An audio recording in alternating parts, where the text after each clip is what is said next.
I'm a wee bit upset about in terms of that Digimon stream is probably Illuna, but I can't really blame myself because they've only been around for like 2 weeks.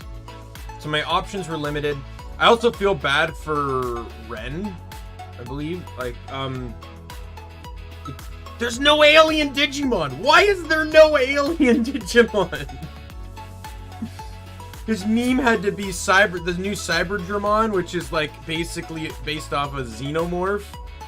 And there's no Psychic Digimon either, so both Uki and Ren basically got shafted that whole thing.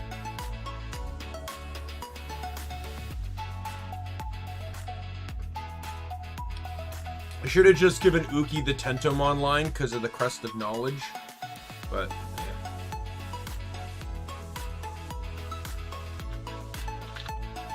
Proudest moments to come out of that stream, I would probably say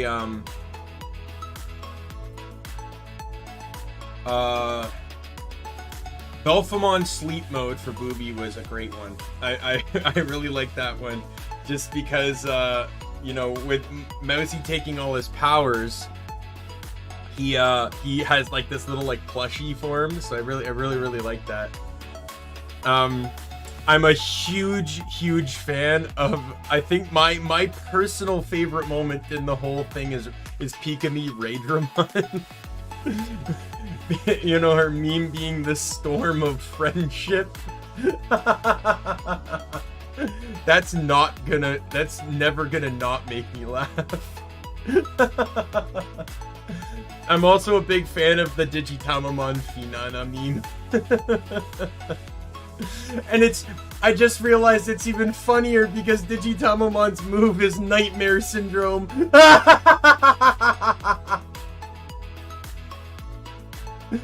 Oh, that's great. I just realized. Because the whole clip is basically a nightmare. With like, the way like Alira and Pomu were reacting to it.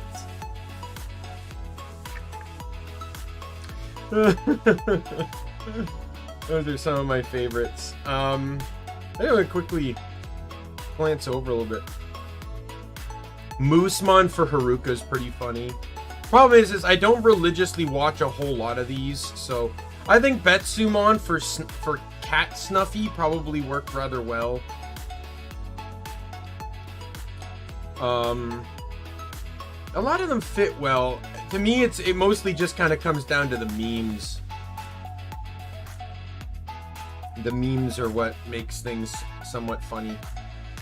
I'm also super happy with finding Pomumon was actually fairly interesting.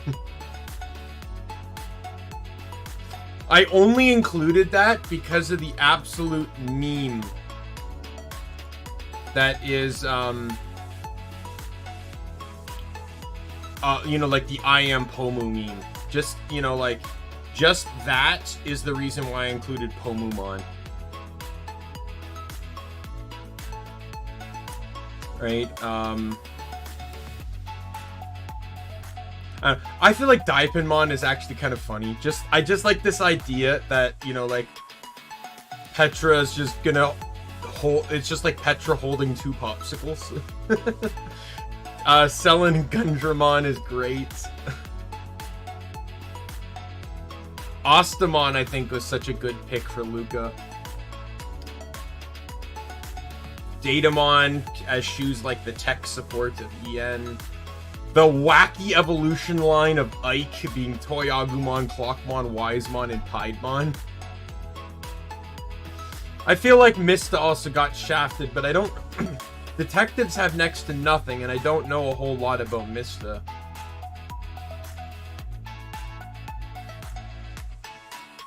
Remember what I said, Luxium debuted after I had debuted, so watching them was a bit hard because, like, I was busy doing my own thing now. Like, I managed, so, like, I never saw Lazulite debut. I never saw Lazulite debut.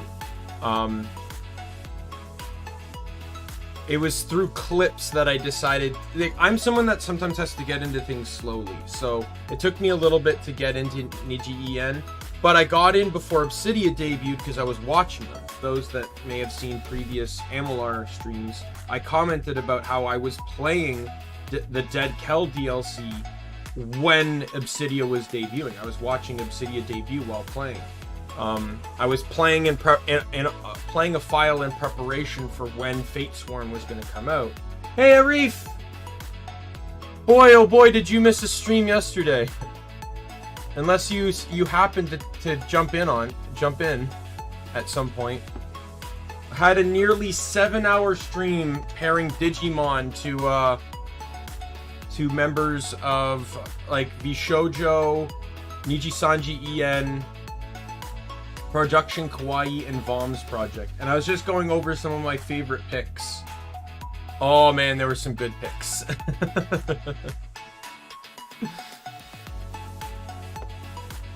I've literally posted like everywhere.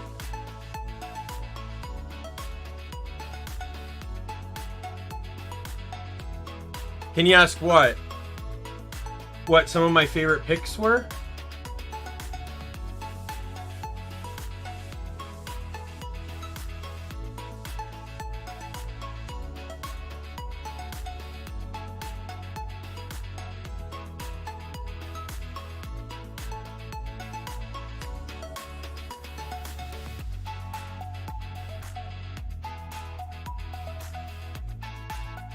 I just want to make sure I'm understanding the question you're asking, because I can re-go over some of them.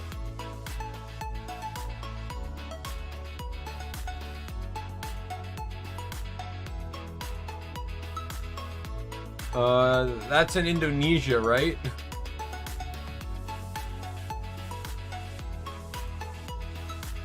Is there a lack of interest in YouTube VTuber? I wouldn't say so, no. Like, I feel like I've been growing rather well. A lot of the big company VTubers are on YouTube, such as, HoloLive and Niji-sanji. And while some of them do also stream on Twitch, I don't feel like YouTube will never go anywhere. If VTubers die on YouTube, VTubers will die elsewhere as well. It's gonna be the way it goes. So personally, I don't think so at all. There's no lack of interest at all. It's just like, I'm an indie and I'm new. The fact that I have 137 subscribers when I debuted late November, I think is actually really good. Like, there are some people that can spend a year and not even get to 100, right? I think I've done a pretty good job for myself, and I've had fans tell me how proud they are of the rate at which I've grown, and I just do my thing. I don't protest to be the greatest streamer in the world or or anything special. I just try to be me, and I play games because I enjoy playing games. The entire reason I streamed was 3 reasons. Number one was to try and, declutter my cluttered creative mind. Haven't done too much with that yet, but, it's a time thing. Second is, all I do is like to play games. That's me. When I'm not at work, I play games. And I thought, well, if I play games, why not just stream them? And I have actually liked streaming to a degree because it keeps me more focused. In a lot of cases, I may spend, let's say I spend 15 hours a day playing one game. But the thing is, am I actually playing for 15 hours? I might have my attention diverted to a YouTube video. I might have my attention diverted to a new fan fiction that I was reading that just got updated, right? And I might actually only end up playing the game that day for 4 hours, but the game's open for 15. I actually had that happen with Guild Wars 2. My 3rd most played character on my account in Guild Wars 2 was only reached that level because I literally AFK'd in the game for a week. I would log in and then do other things. I mostly logged in for the guild chat so I could talk with my friends. But I didn't move from the spot for a week. right? So it's, you know, but when I stream, everything has to be while playing the game. So, you know, and I talk to myself a lot. That's the third thing is I generally talk to myself a lot. Usually it's me kind of explaining my own ideas out loud, like I'm telling that idea to someone. So I'm kind of hearing it in a different way so I can understand my own idea a bit better. But that's just, you know, that's how I am. That's the wacky person I am, and how it comes across. You know, some people like it, you know, based on the growth of my channel, I guess. But no, to you know, after that long-winded explanation, to fully answer your question, I don't think there's any lack of interest on YouTube for VTubers. Is there a VTuber from Canada already known or interested in the country? Like, I do know some bigger name Canadian VTubers, yes. There are many that are confirmed in both Nijisanji and Hollow Live. Crony, Oro Crony from Hollow Live was confirmed Canadian. There's rumors that say Inomai Inanis is also Canadian. A lot of Nijisanji EN is Canadian. I believe it's confirmed that Selen, Enna, Millie, Nina, Alira, Rosemi, at the very least those 6 are Canadian. I know Haruka Caribou, one of the VTubers on Twitch. She's Canadian and she's a very popular indie VTuber. Noi?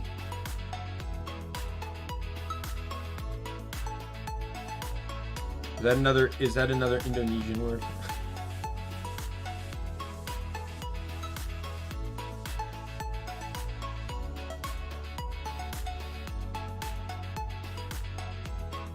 Or is it some form of slang? VTuber Noi? Is that a...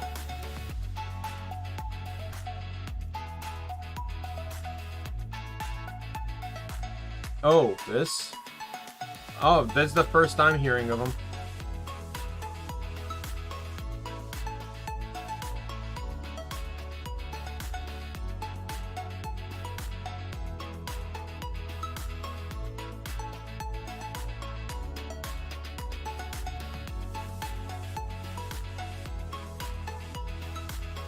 Is that like this cat-based one?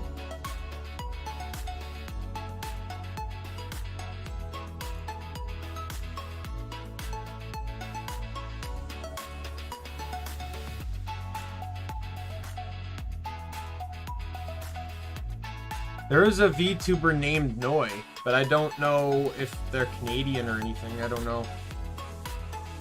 First I've even heard of this VTuber.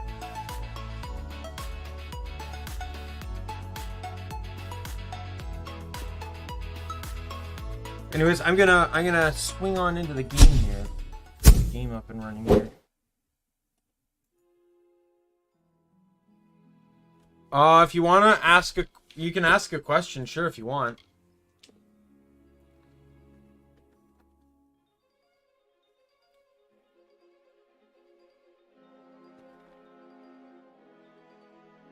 I have no problem answering questions as long as they don't conflict with things I don't want to discuss on stream.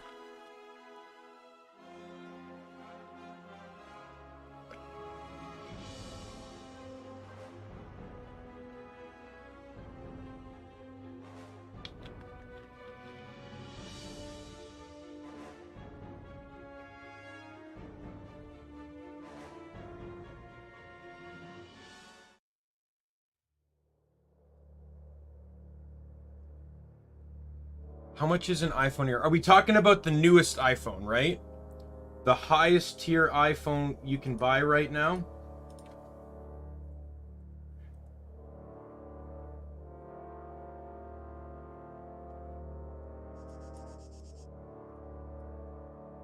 What's the newest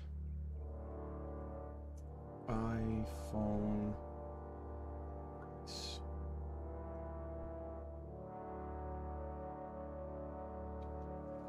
So the newest iPhone is the iPhone 13. It is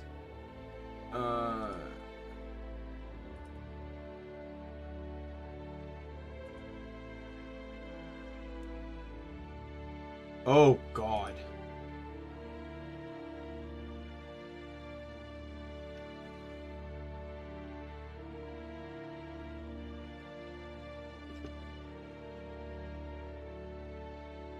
All right. Canadian to Indonesian. All right. So the value of it here is 949 Canadian dollars for the iPhone 13, which is for Indonesian currency. Oh god. It's like almost 11 million. Is that rupiah? Is that what it's called? Indonesian rupiah? Hope I'm pronouncing that right.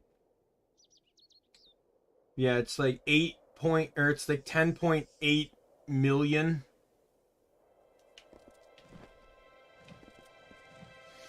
In all honesty, the iPhone is very expensive here too. The problem is there's two problems. Number one, I would say there's probably a lot more higher paying jobs in like Canada, America than probably in Indonesia. But I would also probably argue it with entitlement. Not only is there a lot of like, yeah, there's a lot of people that just generally feel entitled to newer, shinier things. There are people that literally will get, like, they have still a perfectly working iPhone 12 and will throw it away the moment the iPhone 12s comes out or whatever. Right? Like, the next smallest upgrade, and they will throw out their current phone they've not even finished paying for yet to get the new one. And you also see, like, 2-year-olds with that kind of tech. Like, I heard stories of a substitute teacher that was literally mocked by the class, by a class of, like, 8-year-olds for still having an iPhone 6.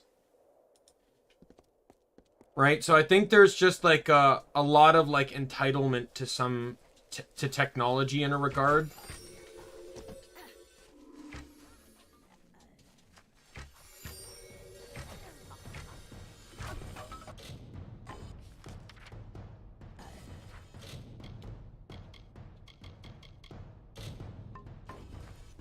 Oh, I was supposed to watch her perform. All right.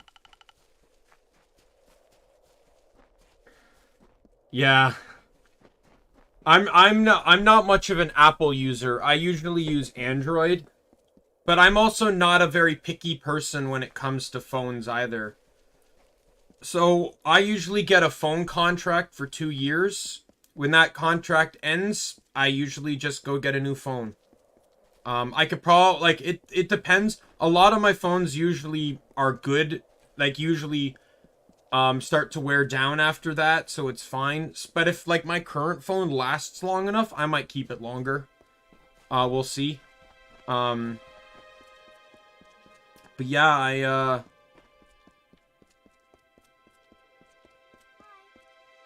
We only have a short time to prepare. See you soon. Sure, I'll do it. I'm not sure. Meh. But yeah, I don't, like, basically there are certain phones, so when you get a plan, when you get a contract, you have to pay so much a month.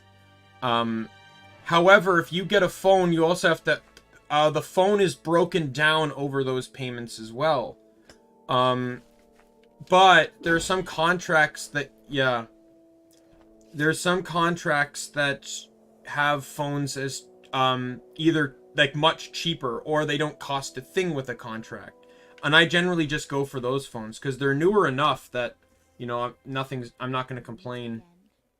As I knew we would, I am here. His name is He Believes. I would like you to speak to him. If be on your guard. Welcome to Gale Crossing. Still lurking about, I see. Don't let that imbecile Blackwood catch you. Have we met? Oh, no, of course. The stranger, excellent. Let payment on proof of a I'm sure you Mallory, Nina, and I haven't used goodbye for now. Rats. What do you sell? Let me get rid of my junk. As big as best of luck. Greetings, Outlander.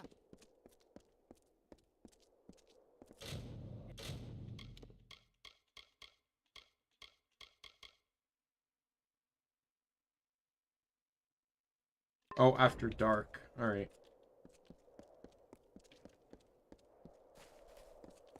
How much? So my PC's custom built. I upgraded it entirely like 6 months before. Before I debuted. Let me pull up the calculation sheet I had for Indonesia to. I'm just gonna estimate it. My PC, like, the graphics card cost a lot, but I went with high-end products. So I went with about $4,000 in the end. For all of my equipment. All of them, webcam, everything. So, you know, so about 45 or almost 46 million for you. I'm a person, though, that I will generally buy the top of the line. It will last me so much longer. And then... Hey, Nick!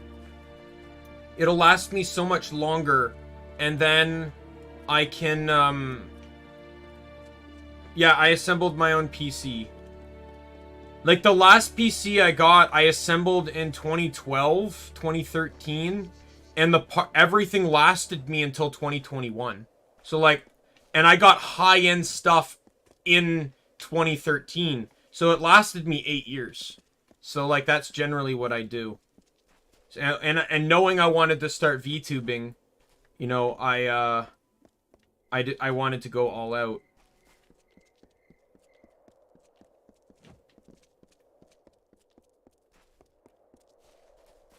What am I looking... Oh, yeah, I want to go to the inn. Oh, no, this is just the tavern. This is the inn. I have an RTX 3060. That was that was 1,000 of the 4,000 I spent on my PC. People may say that Bane of Three Wings crutches. Don't listen careful. The preordained have been locking up their enemies. So tied to that name, Telogris. Alright, no problem, Nick. No problem. Well, it's the current time period because of all the crypto miners. They massively inflated the price for GPUs. That graphics card prior to crypto mining inflation was probably around 600-700. So 1,000 was a bargain compared to what I was finding for it before. I didn't get the graphics card immediately. I upgraded all of my stuff in the spring except the graphics card. The graphics card I upgraded in the fall. It was about 3,000 for everything else. But, like, I got, like, an i9 processor. I got high-quality RAM, a high-quality motherboard. Yeah.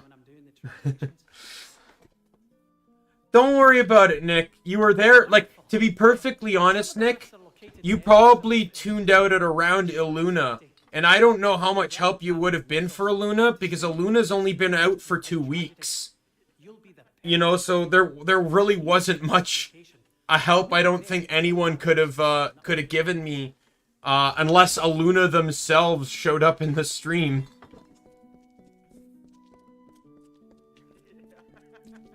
But I put it all in the subreddits. I got auto-blocked on Reddit. Yeah, it helped a little bit, but Illuna also didn't have a whole lot of information.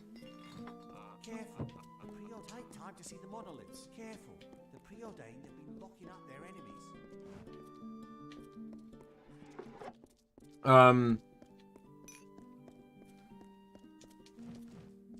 Oh, that's just target pointing me towards the door. I'm an idiot.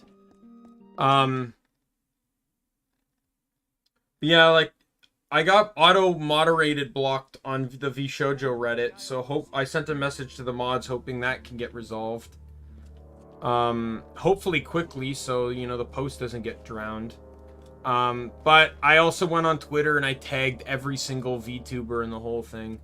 Now, I only used art tags when some of them have meme tags, but, like, I'm looking at some of these VTubers. Why the hell do you need, like, 8 tags? A general tag, a live tag, a safe for work art tag, a non-safe for work art tag, a meme tag, an emote tag. Oh, you need, like, do not tell me you have time to keep up with that many tags. I did try a Minecraft stream earlier. I did a hardcore Minecraft, but it only went in like 5 parts before I lost.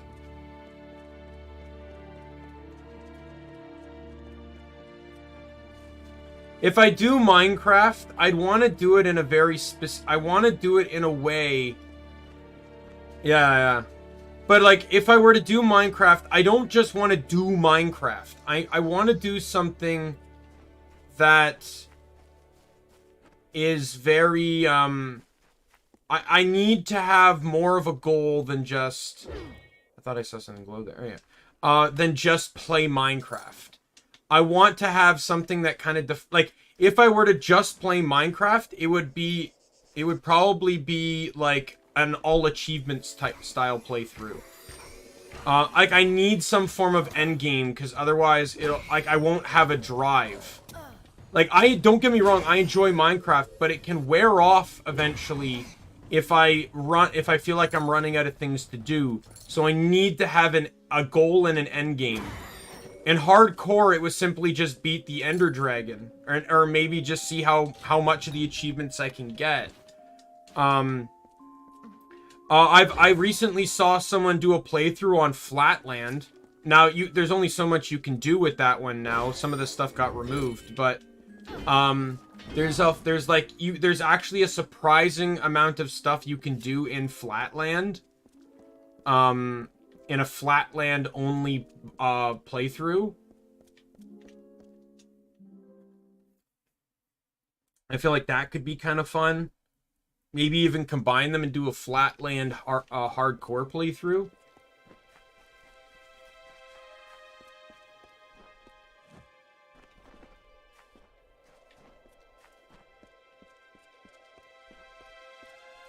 I get super nervous. Like, in those five playthroughs I did, in those 5 streams I did, I spent most of them just huddling around my house. Because the thing is, for me in Minecraft, it's all about food. I need to be able to eat first and foremost. So until I get a reliable means of food, I don't do much. I don't go mining or anything. Or I don't go deep mining. I get, like, enough iron to, like, make buckets, maybe, but...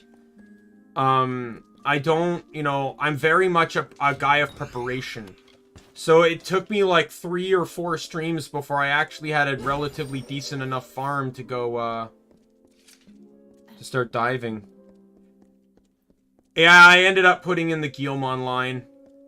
Kyo, it's the very brief little bit of information Kyo got was that he lives life on the chaotic edge. And I thought Megidramon is probably the closest to chaos you can get. Because its literal existence is, distorts and corrupts reality.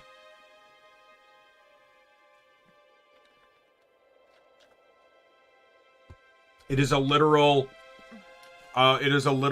sign of the, yeah. It is a literal sign of Armageddon. And I thought, you can't really live much closer to the edge of chaos than that. I will say, though, I did like the meme category, because it allowed me to fit in Digimon I wouldn't normally be able to use. For a good example, like, Kyo is another good example, where his Digimon was Chaosmon, which is a DNA Digivolution.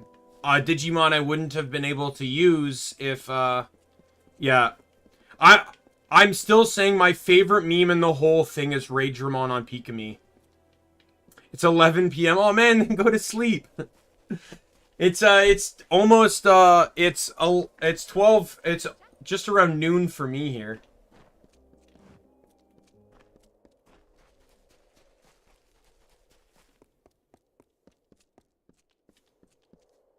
But my favorite meme of the whole thing was Pikami. Oh, by the way, Nick, I realized something at the beginning of this stream. So remember how I made Digitamamon Finana's meme, and we both found that hilarious? Right? Keep on streaming. There's I realized one more thing that makes it even funnier. Do you know what that one thing is, Nick? Alright, bye! Arif, thanks for stopping by. If you want to blow off steam, What is Digitamamon's primary form of attack? What's his signature move?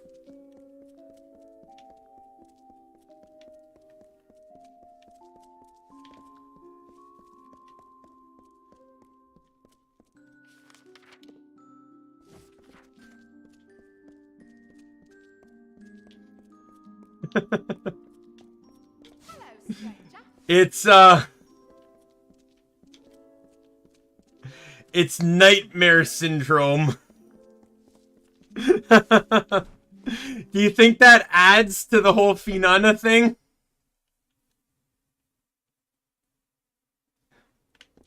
Because that definitely kind of explains both Pomu and Alira's reaction when she was explaining it to them. Greetings, Outlander.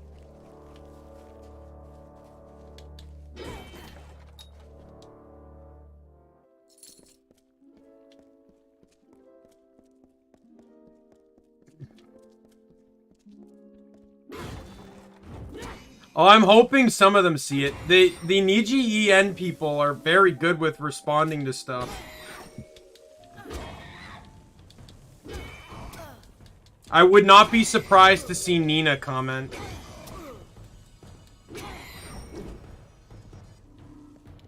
I feel like, though, there are some memes where you would have to,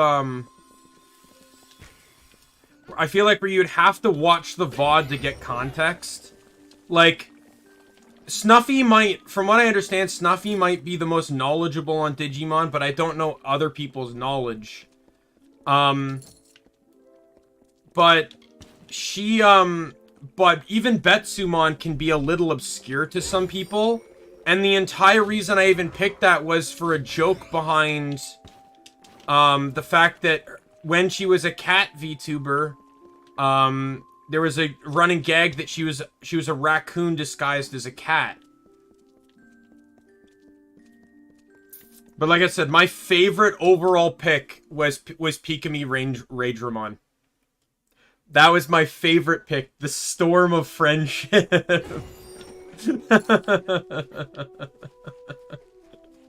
It's never not gonna make me laugh. I could just like...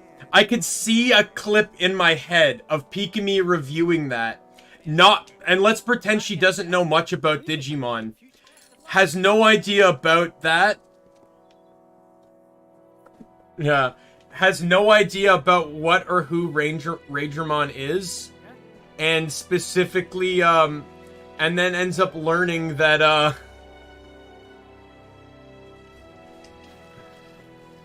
and then ends up learning that, and you know, and then chat keeps saying it's the Storm of Friendship. Oh my god. It's so good. Keep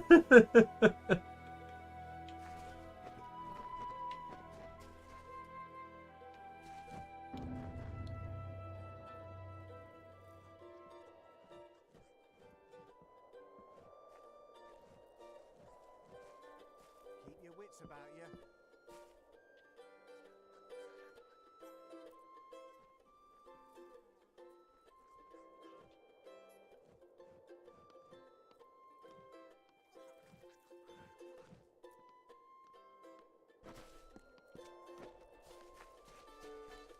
Well, I completed that quest.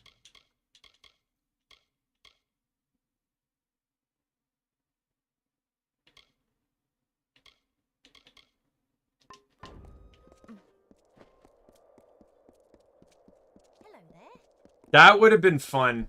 But I imagine Snuffy's a very busy person.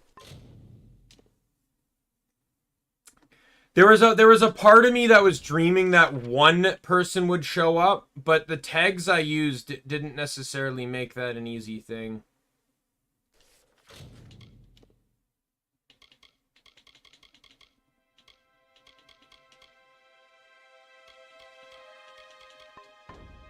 Alright, is there any more quests here? I gotta check buildings. One of the last achievements I need is all side quests, so I need to make sure that I'm checking every spot. Oh, absolutely. But Pikami always feels trolled. One of my favorite comments I've seen from her is when she's looking through her Clipchama channel, or like the clip channel, Clipchama that clips her, and she comments on like the you know, she comments on how her big fat face is on the front of every thumbnail, like zoomed in completely.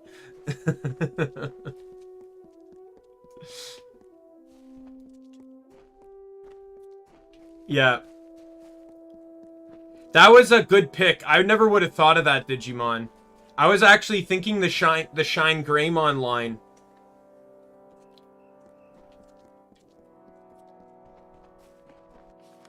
But we worked it worked out anyways because we put Shine Greymon as the meme.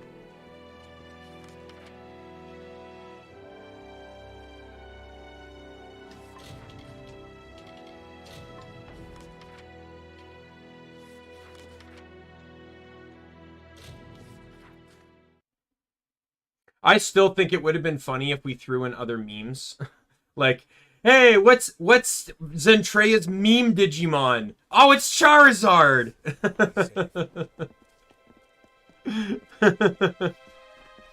Or we could have put Mega Charizard and argued, you can't claim that's not Digivolution.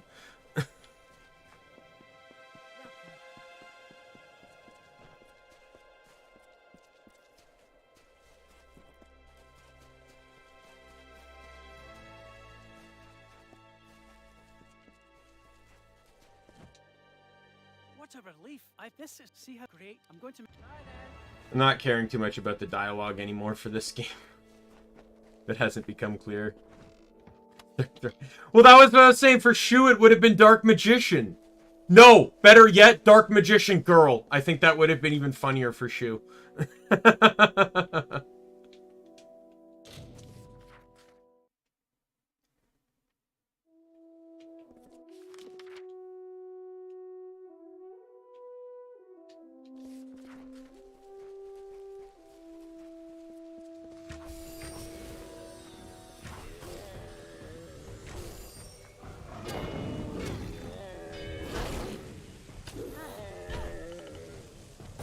Kind of surprised bears don't count as a big target.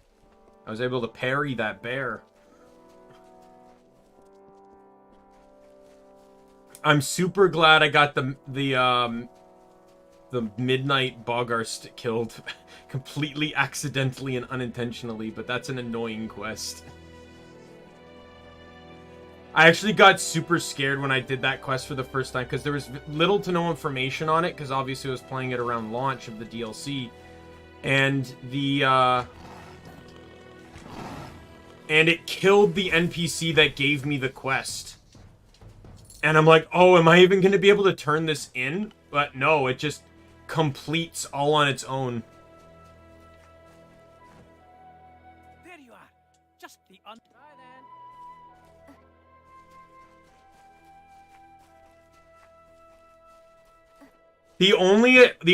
I also like that the only person that got an additional meme Digimon was Pomu, but I had to include that.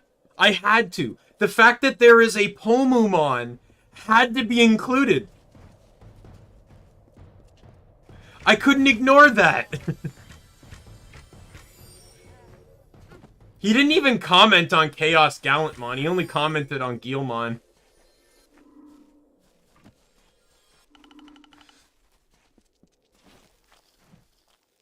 This one patron. Bye then.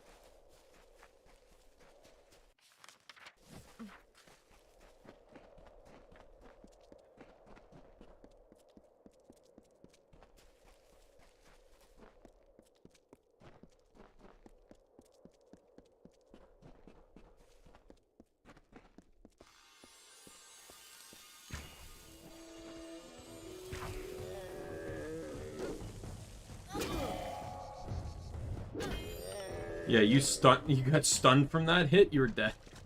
Absolutely dead.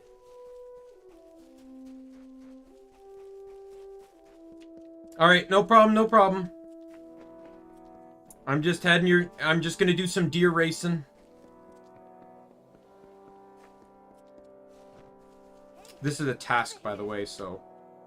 Because it's repeatable. Speaking of antelope, you seem Or antelope racing, so sorry. it's dull work, but we make it interesting by allowing passes. It happens. Or was that eggs? Well, we need the more of the go for it. Oh, you know, it's just animal cruelty. You know, it happens.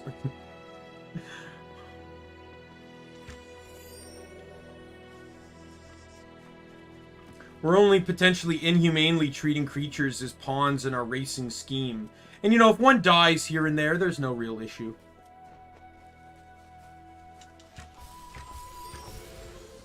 Get off the race course!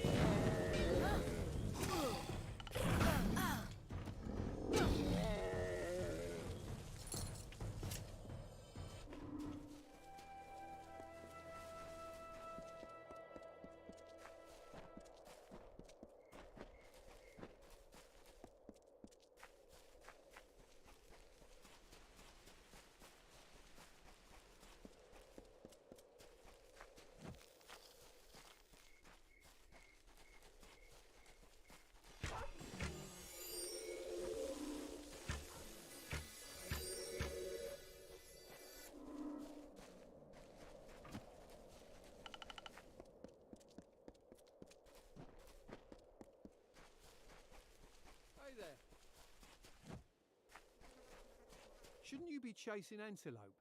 You won't get many over the finish line. So long. Oh, wait, is this the finish line?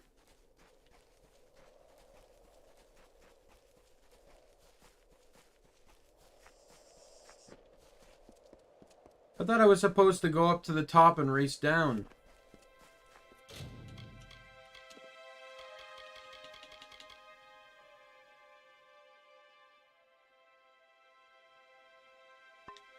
Oh, it's just, oh.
I forgot to get in the antelope flying with my arrows. A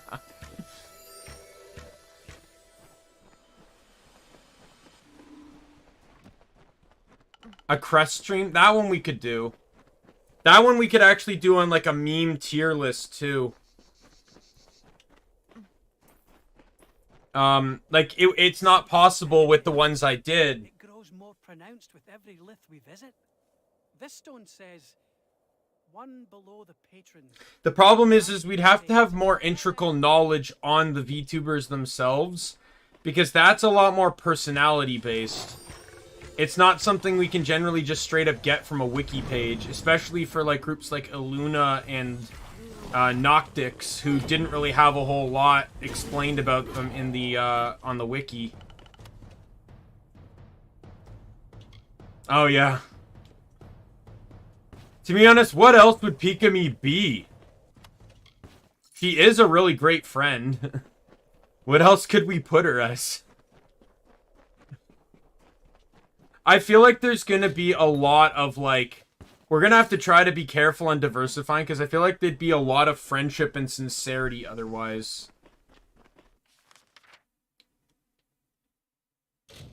But, like, there's definitely a few, like, I know Shu we could probably do as a reliability, because he's, like, tech support for Niji En, and he's always there for people.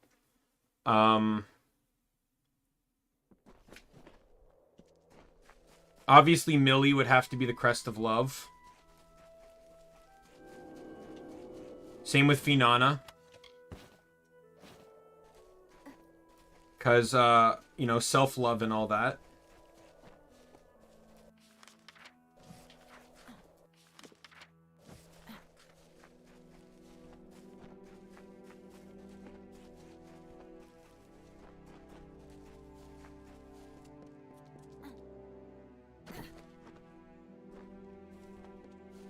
Hello there.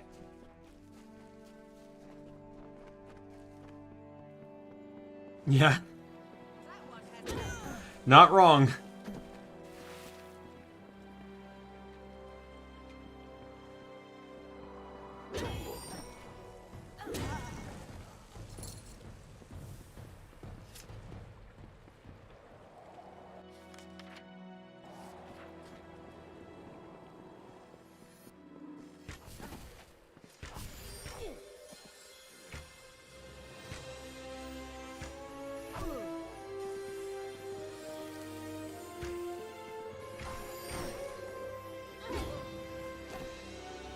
Bring it! Burn!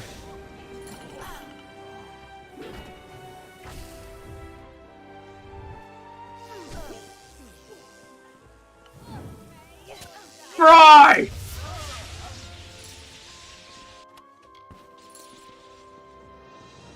Well, Melody for sure would be love.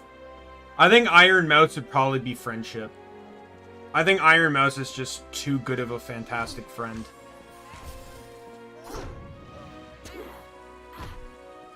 Silvervale, I feel like would definitely be sincerity.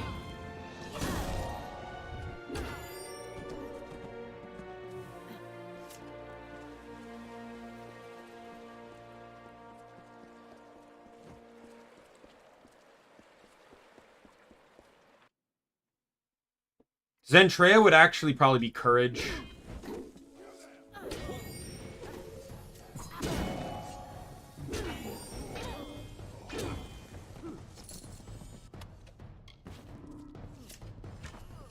No, you know what? I think Mousy would be hope.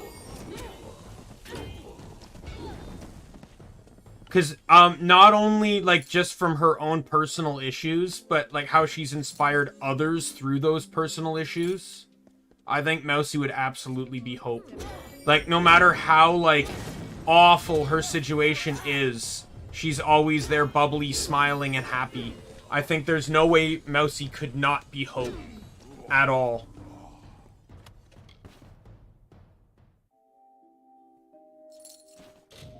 That was that's a spoiler piece of equipment, by the way. I still have those in my inventory. There's the gloves.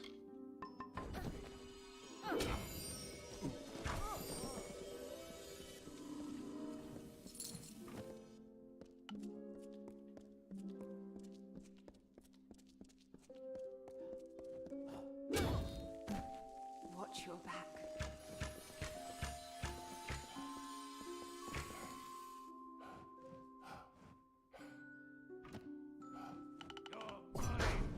Dodge this.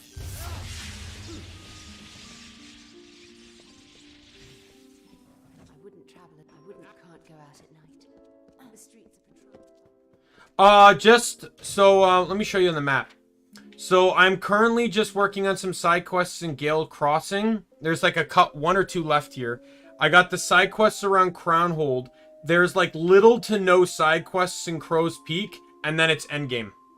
Then once I beat the final boss of the DLC, there's like 2 or 3 more side quests that are very quick after the fact, and then I'm done.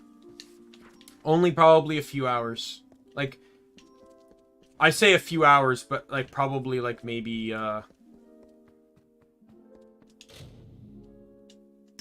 It's not that much. It's an easy complete today game. I'm super excited for Crosscode tomorrow. Some of the dialogue changes are so funny. I love it.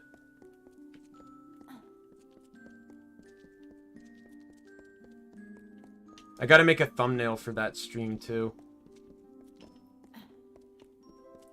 I'm really upset that I can't free any of these prisoners, by the way. Hello, Nick's mom.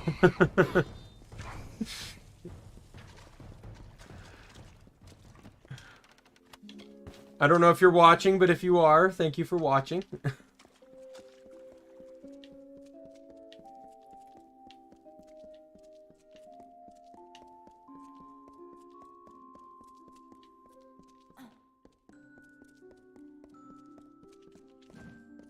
All right, let's head to the next. Was there anything else I was supposed to be doing in there? He's listening while doing a puzzle. All right. Yeah, that sounds like my mom. My mom would either be playing a game or doing some form of puzzle, like puzzle book, or probably doing like both. Like doing like a match 3 style game or something. That's a game I definitely want. I want to do a match. There's a one match 3 game I really want to do on stream, and it would probably be a great like tertiary game stream. It's called 10 Million. It's basically a roguelite match 3 game where you're trying to escape a dungeon. Oh, a jigsaw puzzle. Yeah, my mom did those too. How do I get over to that island again? I don't remember. Do I have to continue along the shoreline?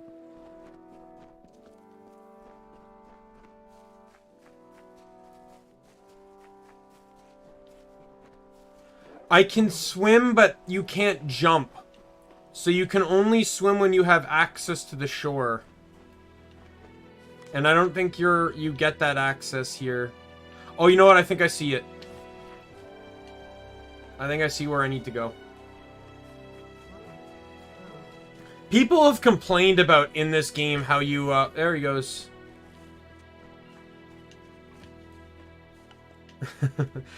People have complained in this game about how you can't jump. I don't see an issue with it.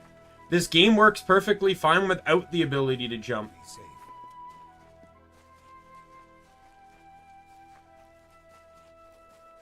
Yeah, like, it seems canonically stupid that, you know, your character can't jump. Right? Like, but I don't mind it.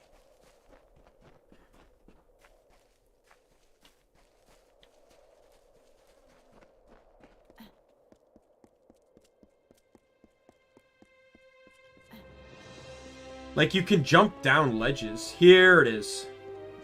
This is the boat I want.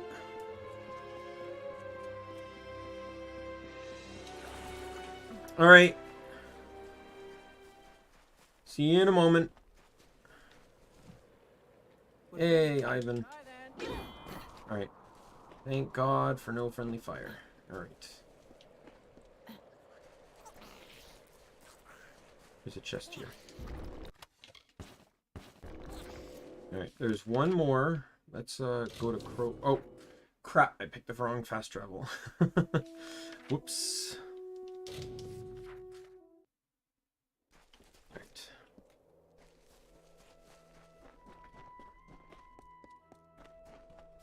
The map was a bit smaller than I thought it was. I meant to go to here, but I ended up going all the way to Crow's Peak. Like, there's probably quests to do in Crow's Peak, but Crow's Peak, like, doesn't have,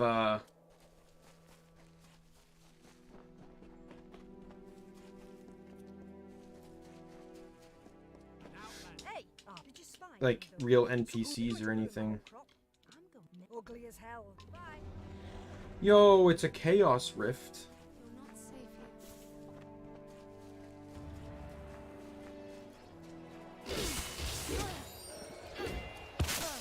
Oh, God.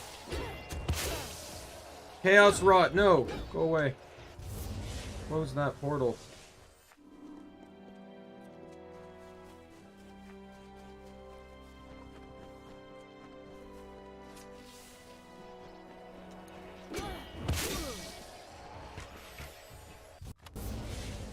Oh no, I accepted an accessory that I don't want.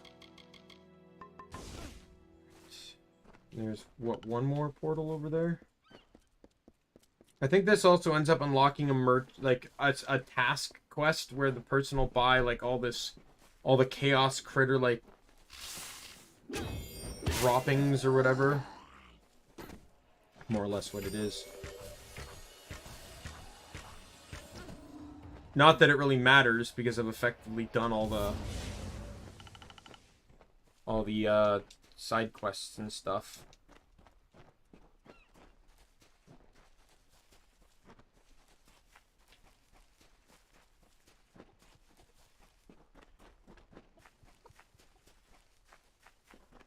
Hello there.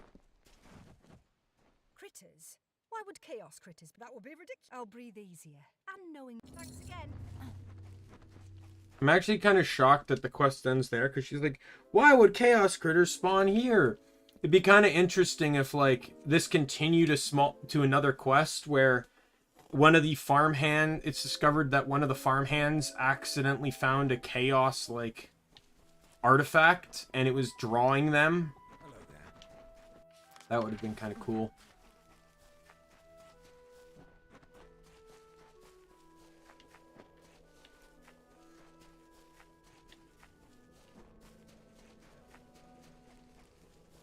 And he just asks you to dispose of it.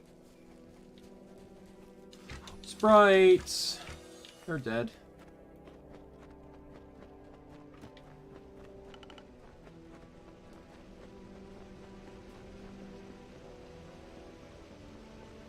Alright. Time to fight the most dangerous palette-swapped enemies in the game. The fabled Ice Wolf. And how much more terrifying it is than a regular wolf. Like, seriously. New DLC and they only add in 2 items and then they just very subtly palette swap like 4 others. Oh no, it's slightly resistant to ice. Let me just one-shot it regardless of whatever I use. Resisted. Yes, that saved you from my greatsword's blade. Because it's not even like if I look at my weapons here. Where's my ice greatsword? Here it is. So 30 damage of my greatsword is ice. But 156 of it is physical. And 36 of it is piercing. So that 30% makes that 30 damage makes up so little of the damage calculation. This is it. We that. But how did you mirror it? I have more. Bye then. All right, let me return here to turn this back in.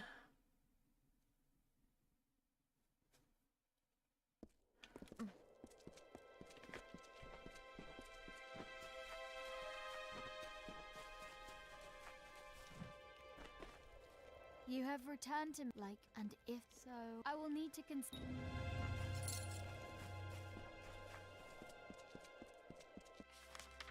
Alrighty. So that should be all the quests in this area, I believe. Let me just double check some of the buildings just to be sure.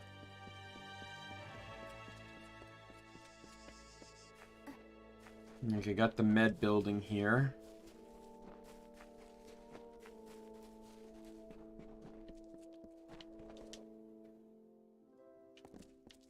Nothing.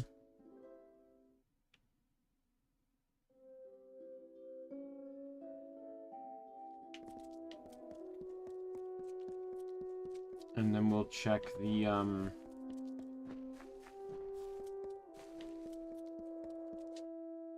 sundries here. Nothing in there. Alright, so I think I got everything then, because do you want to, let's check the Sinclair house just to be sure.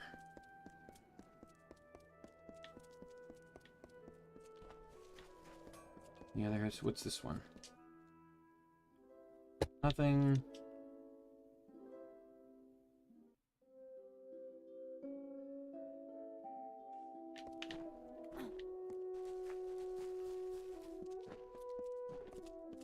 Been in the windmill place. Been in that place. Been in that place. Let's check the Sinclair house, and then we'll call it after this. There's nothing in there. Excellent. Alright, so now we'll go to Crown Hold, I believe it's called. Yep. There's a quest chain outside where this guy wants you to fetch pieces of armor one by one.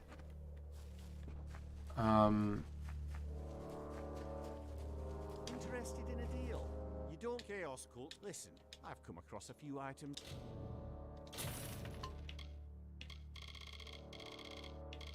Oh, he sells the backpack upgrade. I knew someone in this DLC sold another backpack.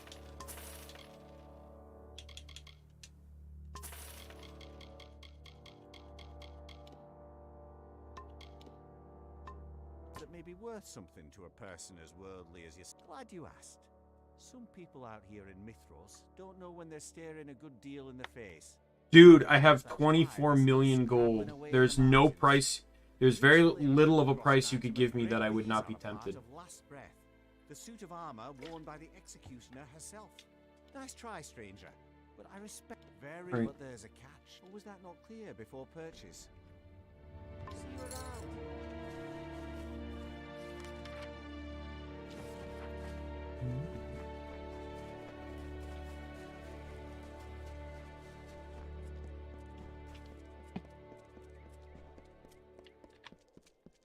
Alright. Dude swindled me. I paid 25,000 gold. He basically is like, hey, you can buy these gloves from me. Okay, I'll buy them from you.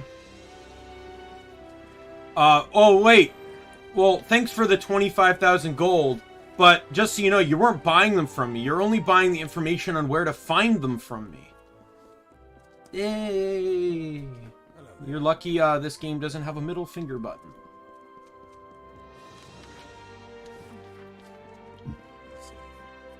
I like how my favorite thing about games like this is you get this far in and like you're still super stingy on money. Take care. You've returned. Mice, you've done. We will. Despite the fact that you have more money than you know what to do with. Hey, you don't belong in here.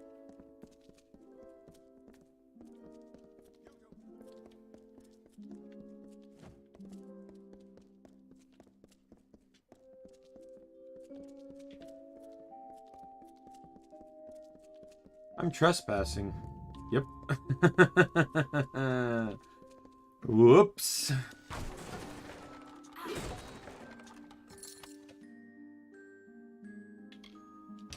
Well, the backpacks here actually don't increase in price like that.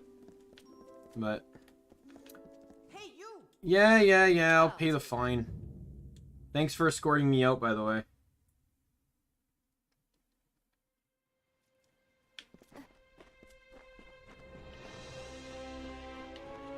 What does this armor set do? I forget. 10% chance to increase movement speed whenever landing a melee hit. 200% damage with traps. Backstabs are always fatal to minor enemies.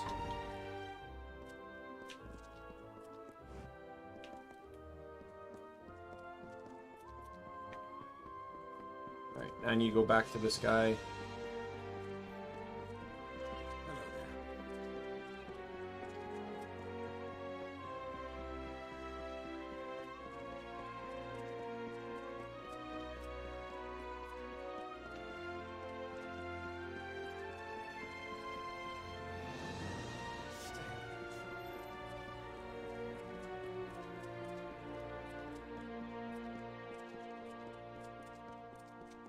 Like, I'm just at this point where it's like, all the gear I have is the gear I want. I'm not gonna find anything better than it.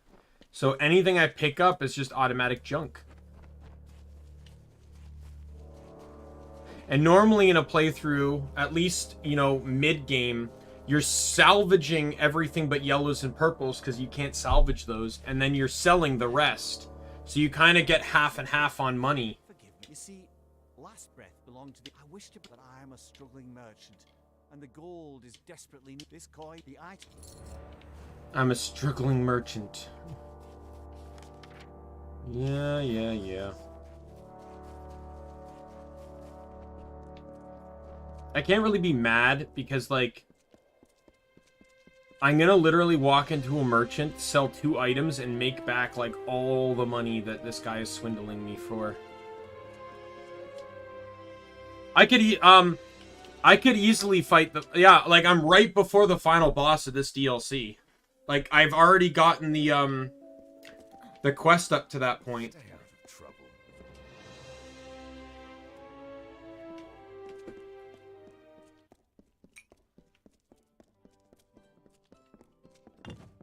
How many times must I tell you? But let me warn you.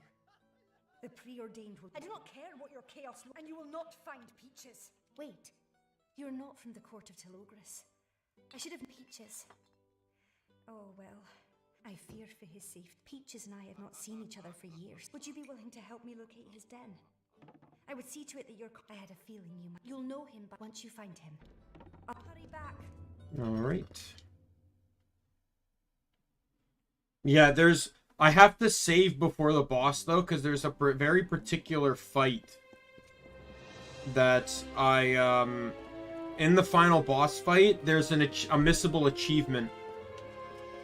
I was scared going into the fight the first time because I didn't know, like, how missable the achievement was.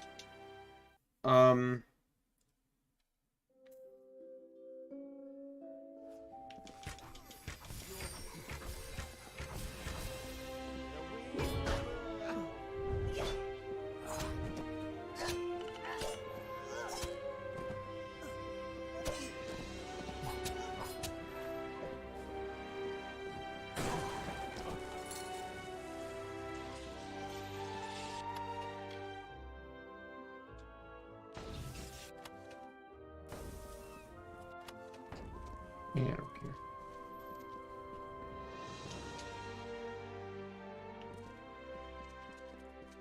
Nice to see you. Please make yourself comfortable. The big hunt welcomes all citizens. I call them select cop. I pay top dollar for most. Visit us again. Need to wait for that to die down, so I don't automatically select it.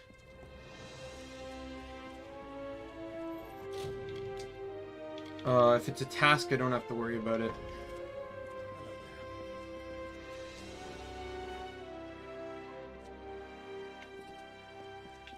Nothing in here. I'm just checking all the houses just to make sure that I'm not missing a side quest in any of them.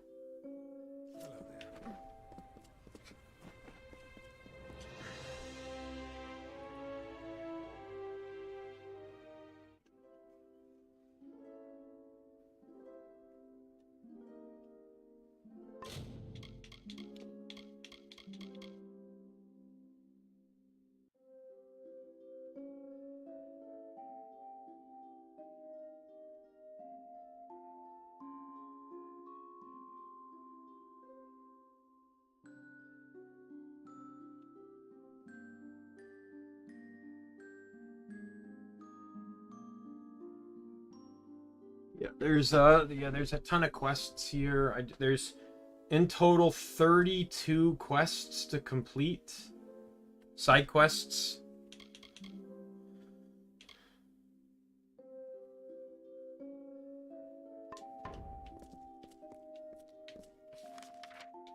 You get nothing.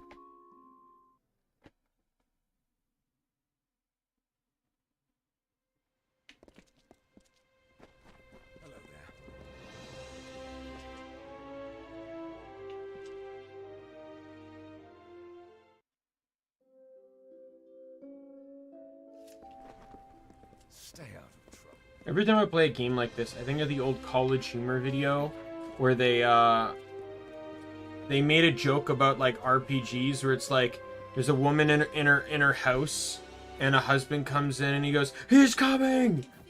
If I'm remembering correctly, and he's coming, right? And she goes, "God level Digimon?" So how are we defining God? Are we talking about just Digimon that are through DNA or what? Or should we define it as Digimon that I wouldn't have put as a Digivolution line? We can count that out.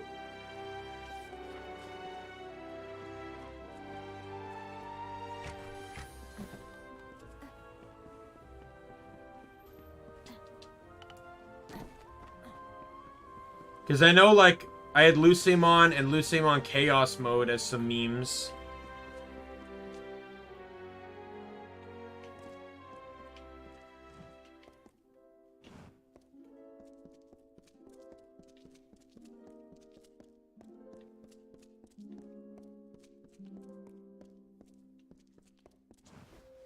I appreciate your patronage.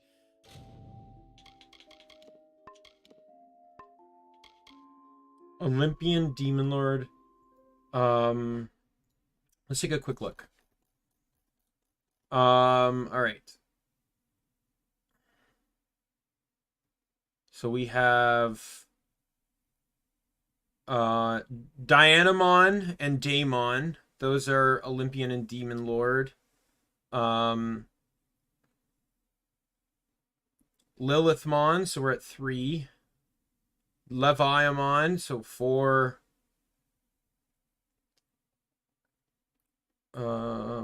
Ceresmon, 5. Beelzemon, 6.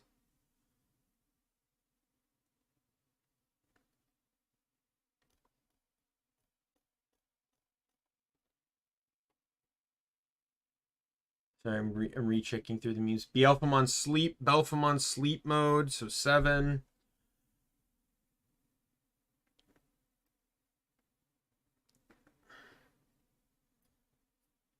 Alphamon, so 8.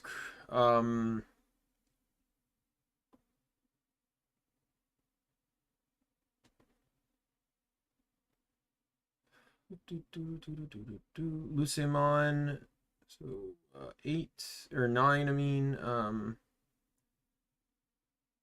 Lilithmon again for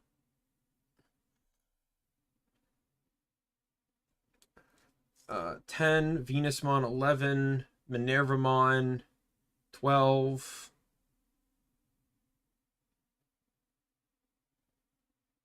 Belphemon Rage mode and Chaos, Lucemon Chaos mode, so 14.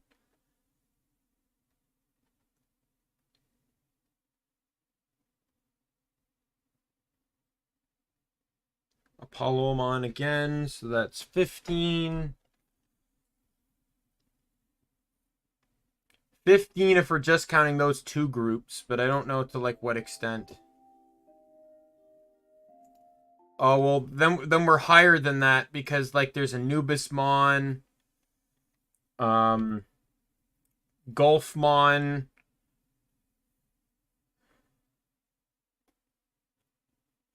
You know, last night I learned about lovely Anjumon. The preordained have frightened away many of my most reliable customers. You've seen them, have you? Listen, those. If you ever find yourself in possession. Have you heard of lovely Anjumon before, Nick? Yeah. Do you know what lovely Anjumon is? Because the name's a wee bit misleading. Hello there.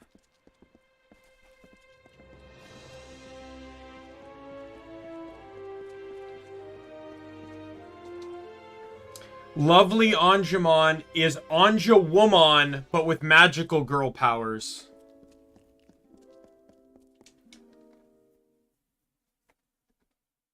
That's why I said the name's a bit misleading, because it still is Anjawomon, and it digivolves from Anjawomon.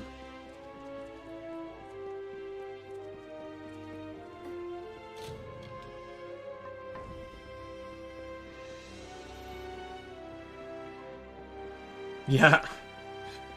It almost looks like a cheerleader, like a cross between Anjawomon, a cheerleader, and Sailor Moon.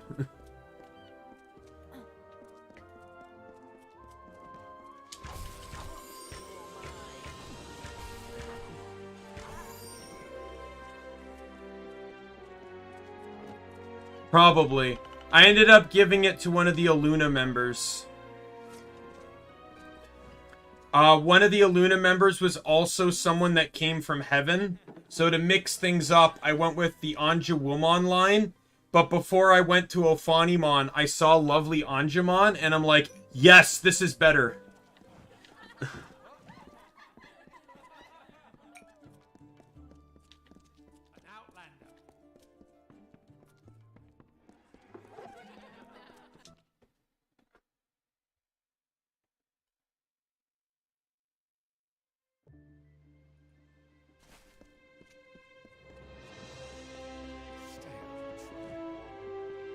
I honestly hope that at least one person kind of shows that they noticed it. That's my dream, is that at least one possible VTuber notices it. I don't care if it's Snuffy, I don't care if it's Pikami, I don't care if it's Tomoshika, I literally do not care. Didn't stop me before, you stupid fool. I will fight you all. Killing you will not bankrupt me.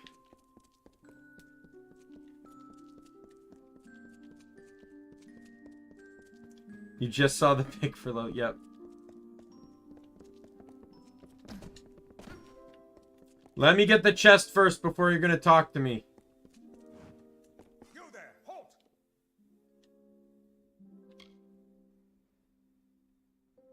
Showmaking, surrender now! This will teach you.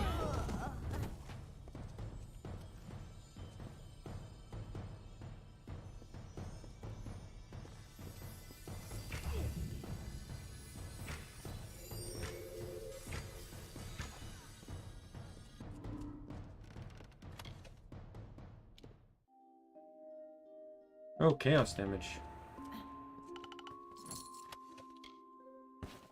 It's a second chaos buckler I've gotten.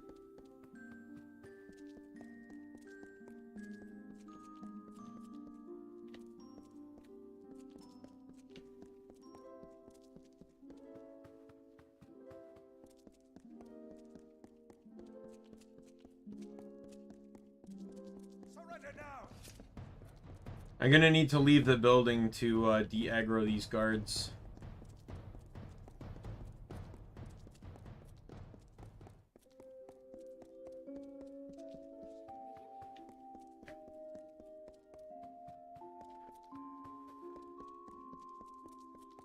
Yeah, Ren, the last guy, had to be very careful with because, well, like, I learned that there's almost no Digimon. Yeah, I learned that there's almost no alien or psychic-based Digimon.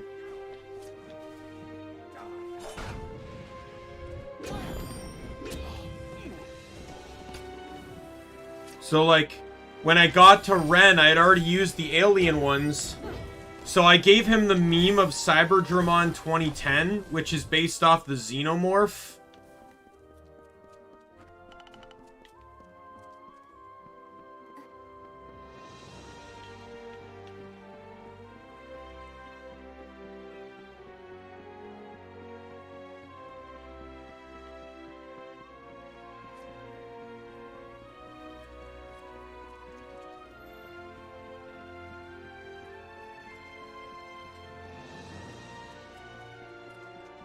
As his meme, and then kind of just off the deadly idea and his horns, I went with the Kawagamon line. Get over here!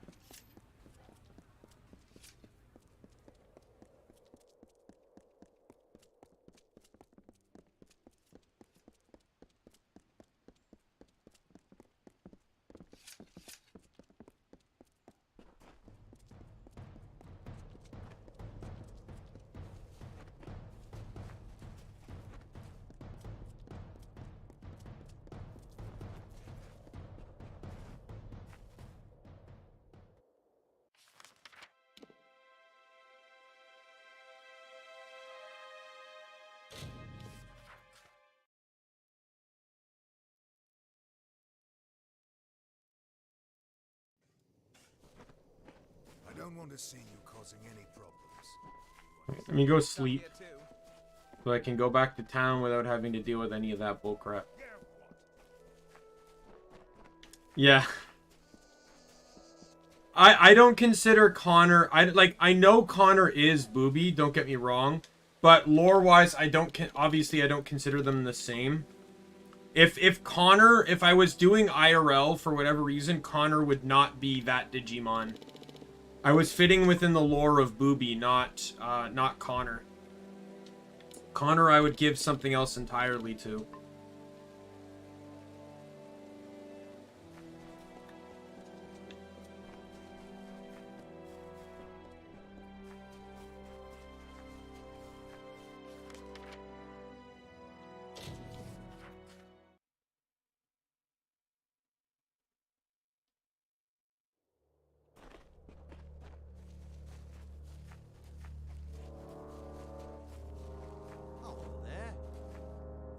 My friend, I have not been fooled. The executioner, she was my mother.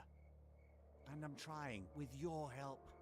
Are you willing to pay for the location of the next piece? You understand now? The Hood of Last Breath is a... Probably. Absolutely, I think that would work. Plus, I feel like just the character of Edamon fits Connor really well. But then I think for his meme, I would probably go Where Garurumon. Because it's the first point involving the Crest of Friendship. And while he's a wacky guy and has a wild personality, I truly do think that he's a really good friend. Especially to Mousy. So I think that would really work.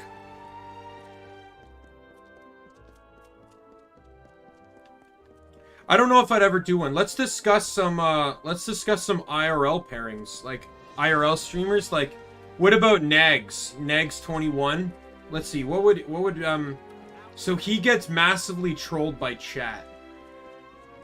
He's a big Mets fan.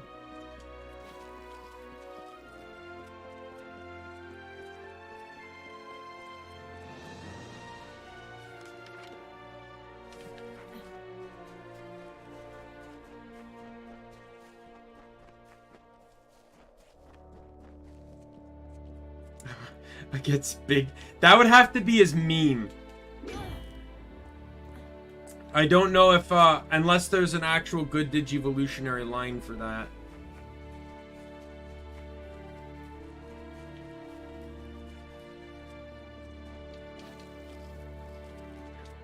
I don't know about Markiplier. I don't watch enough Markiplier to really know.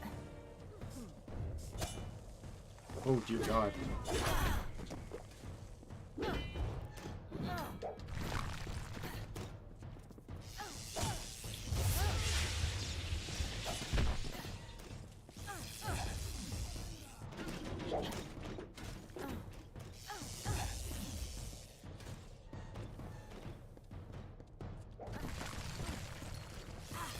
Please get stunned. Thank you.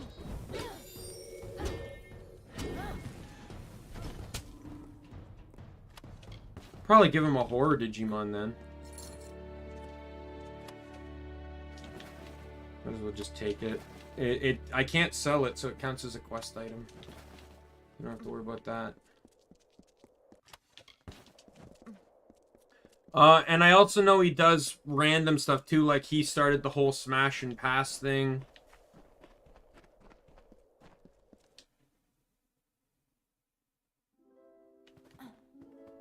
Oh great, another area I'm not supposed to be in.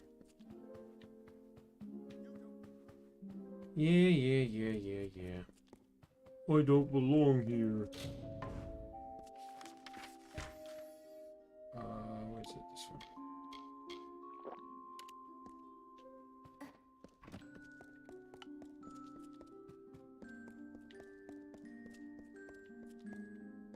Where do I go to go down? All I can do is seemingly go up.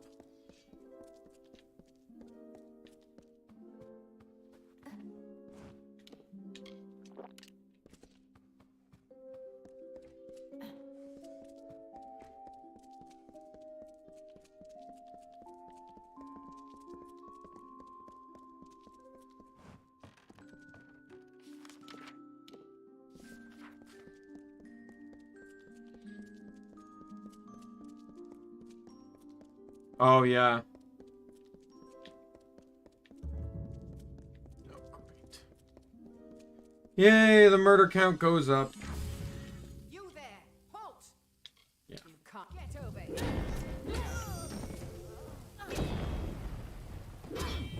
This dude stopped sending me to places that require me to kill guards like this.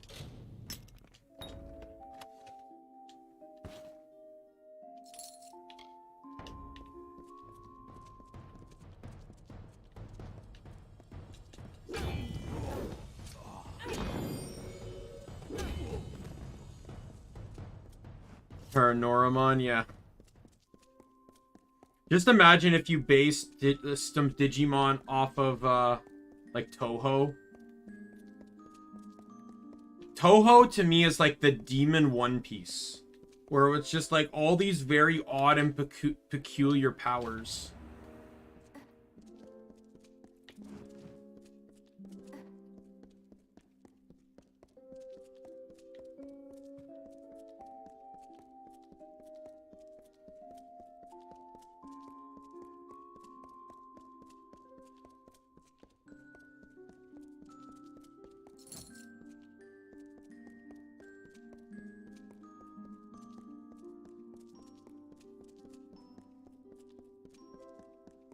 Yeah.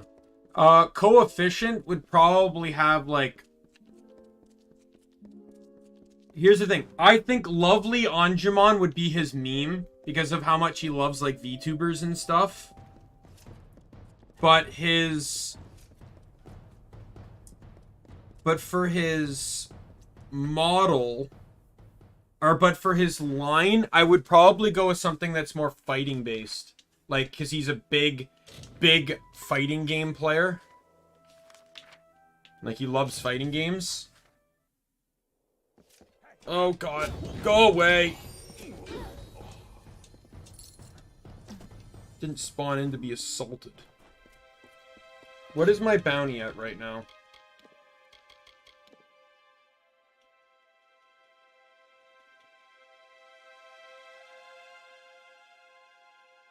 Current bounty is 369,721.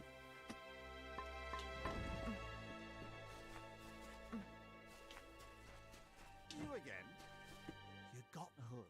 I hesitate to tell you. If you're interested in the next piece, I can offer its location. As always.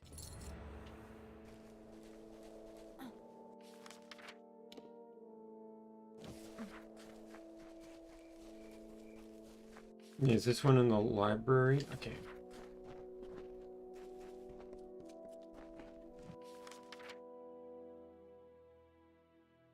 Oh yeah, you know, that could work.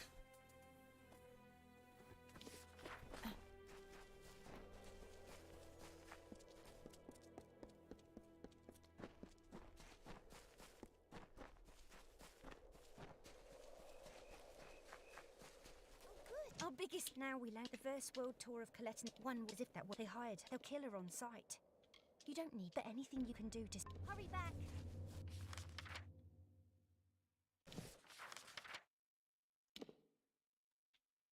I know who you meant, don't worry. I think there's a quest I also missed up north of the city here.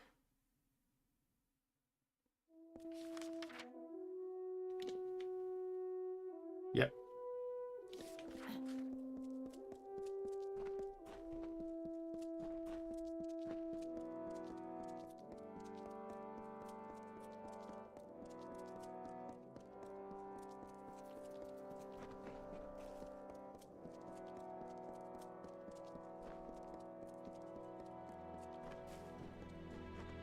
I know, that's why he's such a big Luca fan.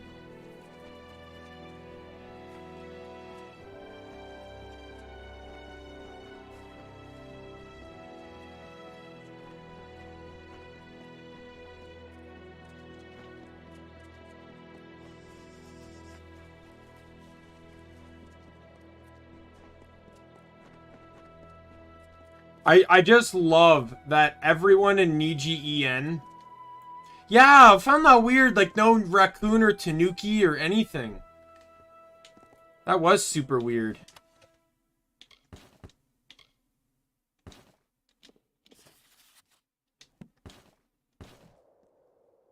I know. It's a grizzly. No witness. What about you? It'll be just you and the truth if you can find. Glad to hear it. Feel free to let me know if you learn anything. That kid, that shirker, apprenticing for the legendary Scold Atlas. See you around. Like the snow.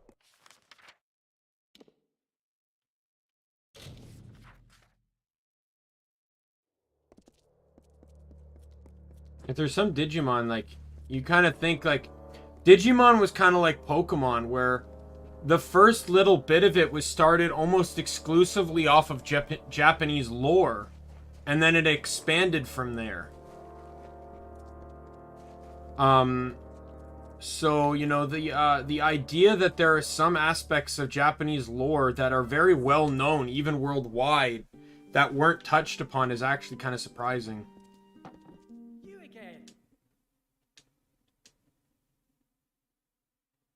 Did not mean to leave. I did not mean to leave. Thank you, game. Can you, like, quest giver dude, not stand in front of the exit door, maybe? Ah, I wondered if you and I... Listen, normally I wouldn't ask, but they're infant. I must care to make a short journey to... Wonderful. There is... Goodbye, my friend. Yes. Beware the night bar guest.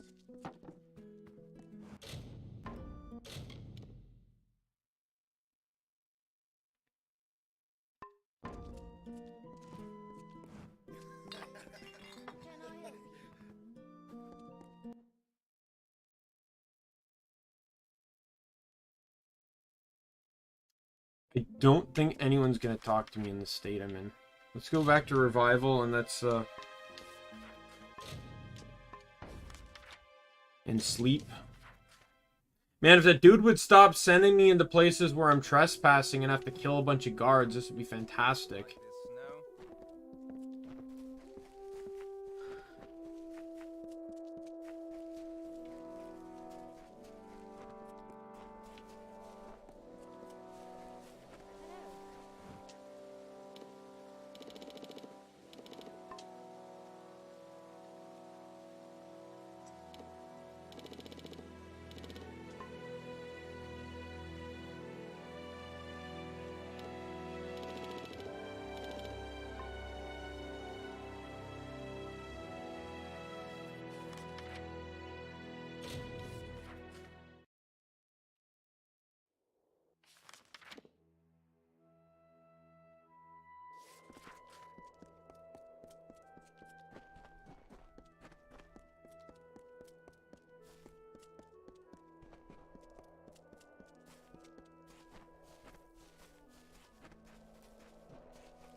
That could be cool.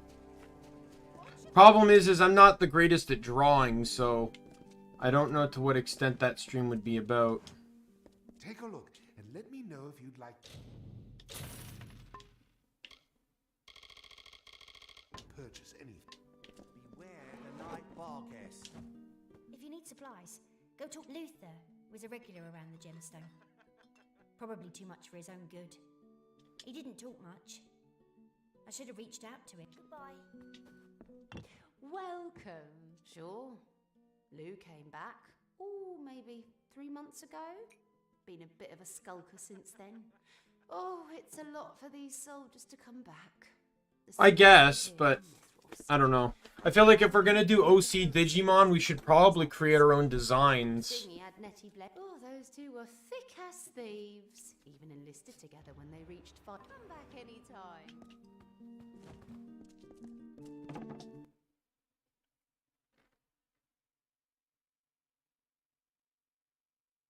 Welcome to Gale Crossing.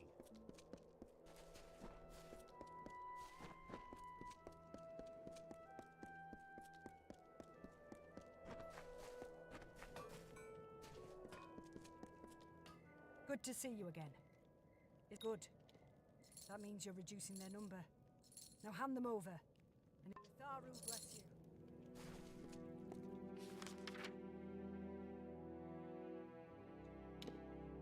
Oh, going to Crown Hold again.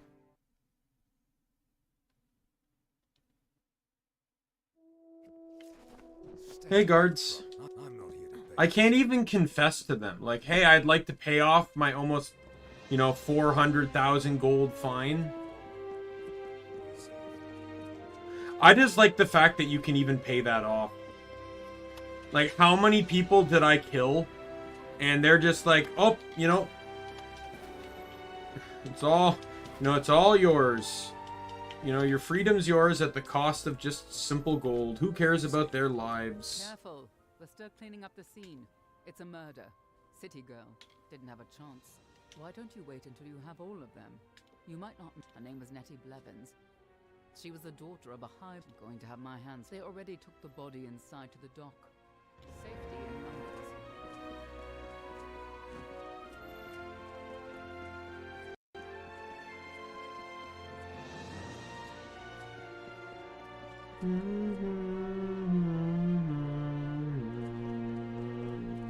Stay out of trouble.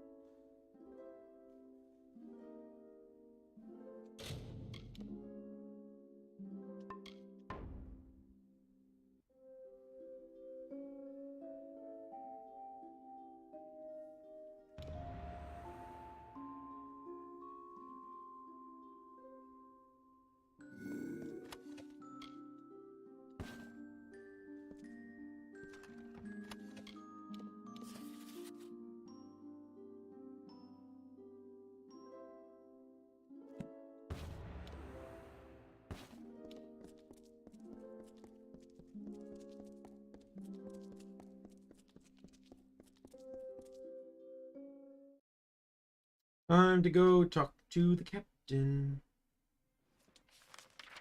Where is he?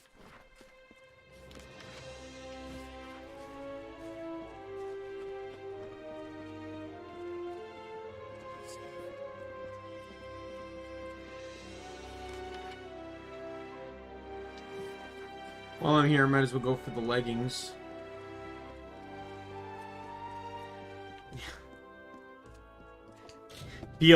It'd be left-handed Gallantmon. Or right-handed Gallantmon. But just switch the arms.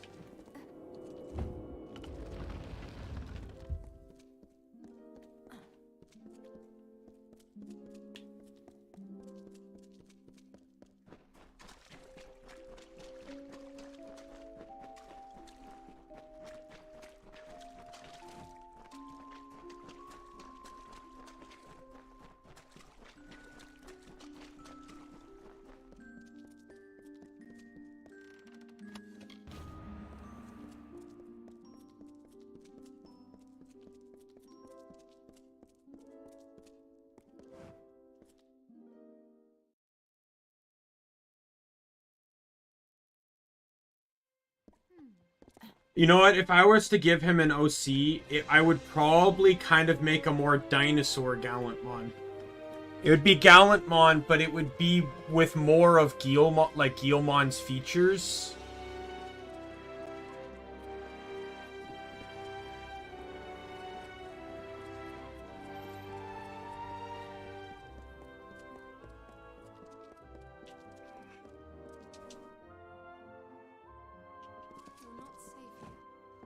To pay my tab.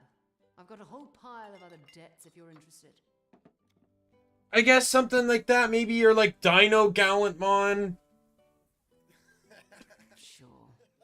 Blevins, De Groot, and Darken. Yeah, those three. Commander. All of them are local kids. I saw Darken just yesterday at his... Try the ale.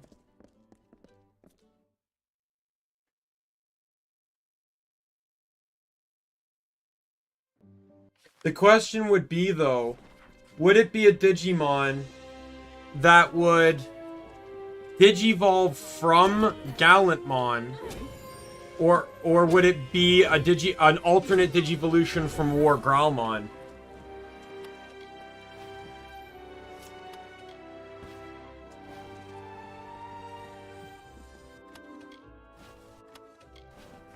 like the concept of either Gallantmon going back to its more draconic roots, or War Growlmon diverting to a more draconic form of knighthood. I don't know what Ultra Fusion means. Like, what do you mean by that? I didn't watch any Digimon that involves fusion, so the concept of fusion confuses me a bit.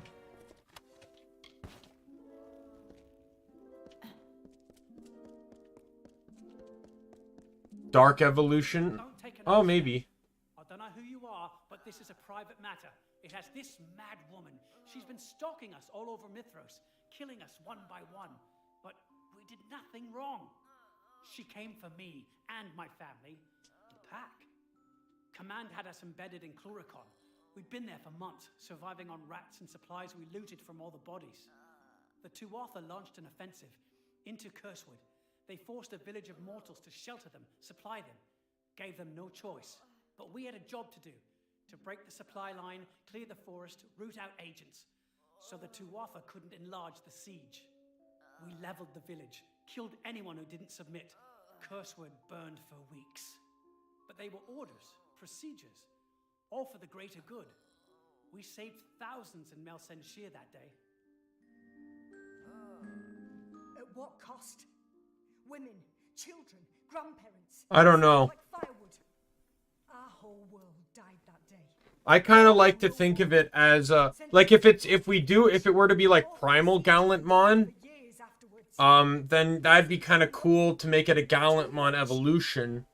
But if it were to be like Dino Gallantmon or something, it would be better, or it'd be like Gallant Growlmon or something like that. Knight Growlmon, then it would evolve from War Growlmon. But you will be haunted by the voices of the restless dead. Forever. Alright, Nick, question. So,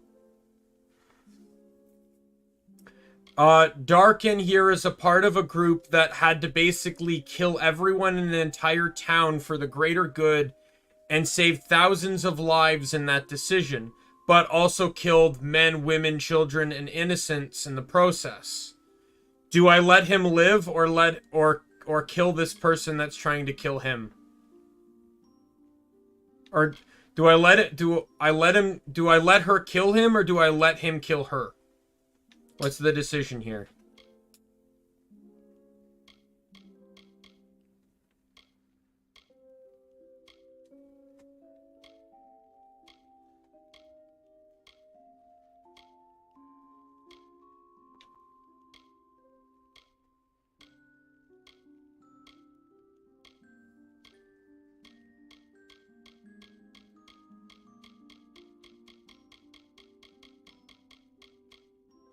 All right. So you want me to let the guy pay for his crimes against the innocents of the village he killed?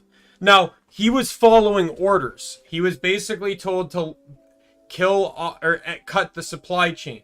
So basically he basically burned the town to the ground and everyone in it. All right. Yes. I think I picked the other option. The guilty will wash away this stain.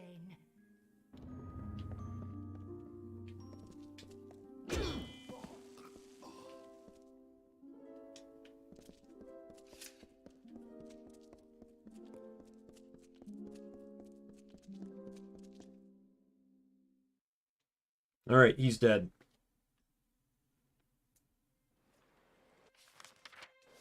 Did that end that quest line, by the way?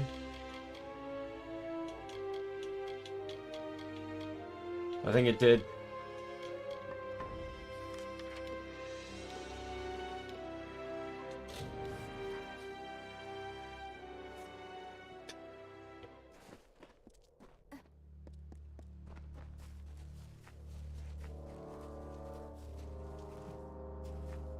Yes, the legging.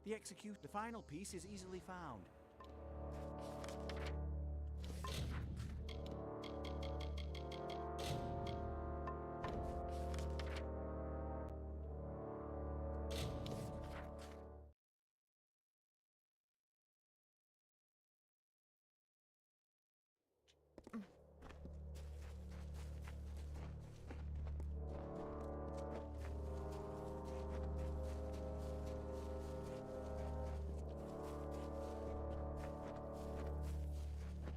I knew I had to go through that door for something.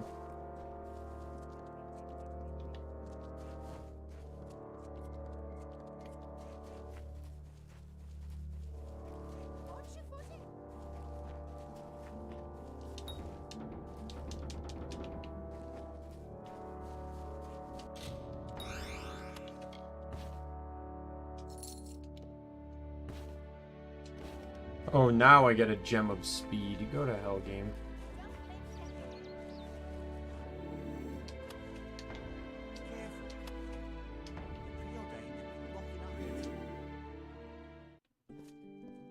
Been a lot of strangers through here lately.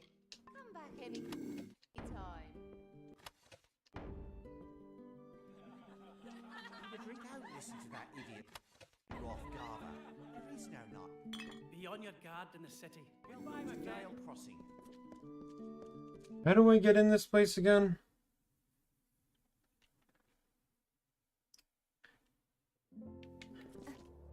Welcome to Gale Crossing. Oh, here we go. You made it. Good. You were the only one. There is no one. I used the money you provided to fix it back up. Thank you. Oh, okay.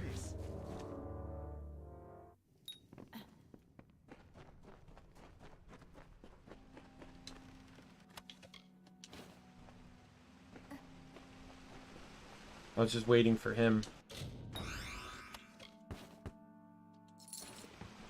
Alright, well this is good because it's a stash. So I can stash,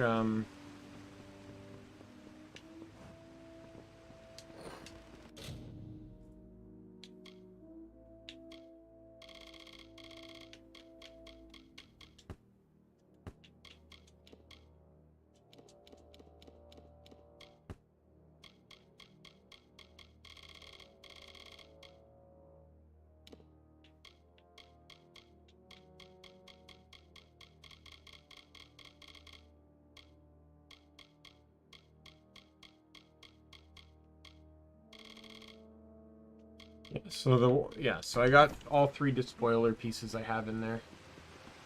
Alright, so that quest is done.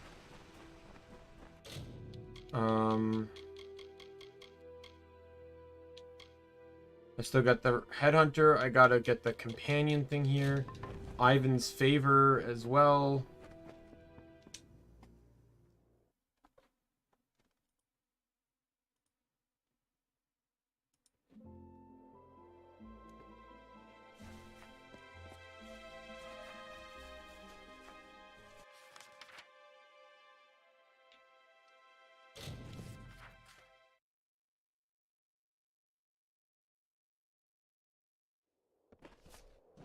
Hello there.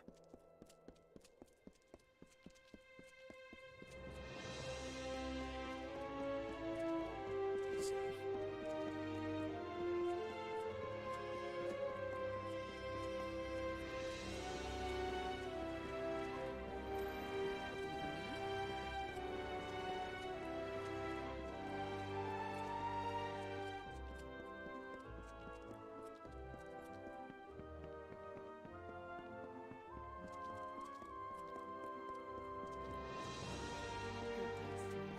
I have to say, in regards to this game, being the Fateless one is probably my favorite. The Fateless one, which is the character you're playing as, is probably my favorite protagonist of an open world game like this. How? Tell me, if this is trespassing, Ivan Hughes. I spend many moons. I will take the notes and give Master farewell, stranger.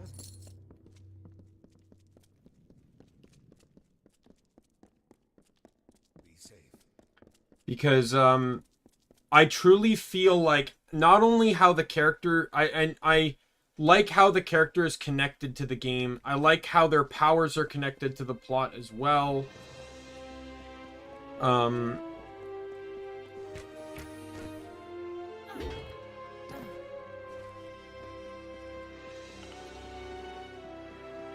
And I like the impact the character has on the world.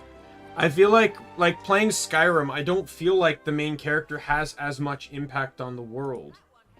The reason being is because outside of fighting outside of being the only one that can stop Alduin, there's literally nothing else special about your character.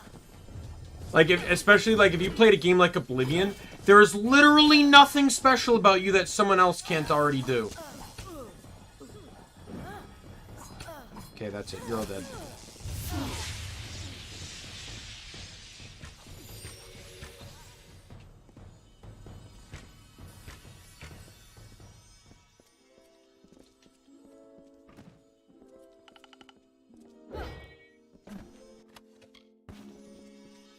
I've never played Diablo, so I can't have comments on that.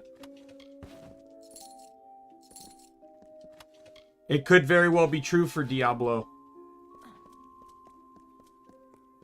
I'm just saying, like, from the games I've played, the power that I have as the Fateless One and how it influences and impacts the story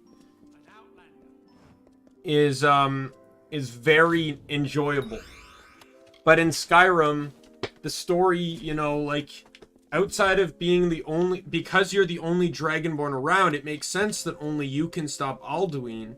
But literally nothing else about you... You're not safe. Justifies anything as to why you're the only one that can do it. And technically, even then, there's some aspects of being a Dragonborn that could... of not being... Because... You don't have to be a Dragonborn to learn shouts. It's just the idea of absorbing dragon souls that makes you special.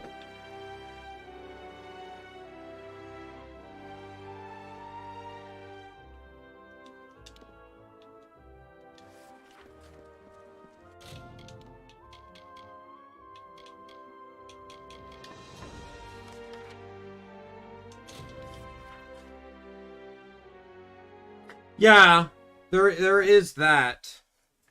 And the only reason he comes after you is because you're a Dragonborn. That is true. But, like, counter argument with the Dawnguard DLC.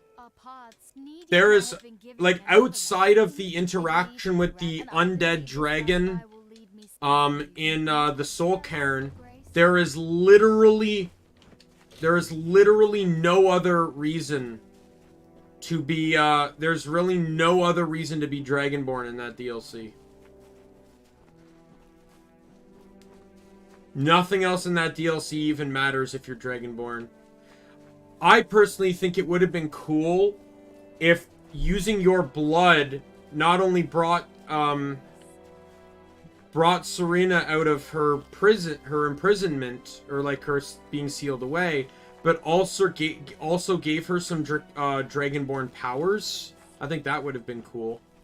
And then they could have integrated that.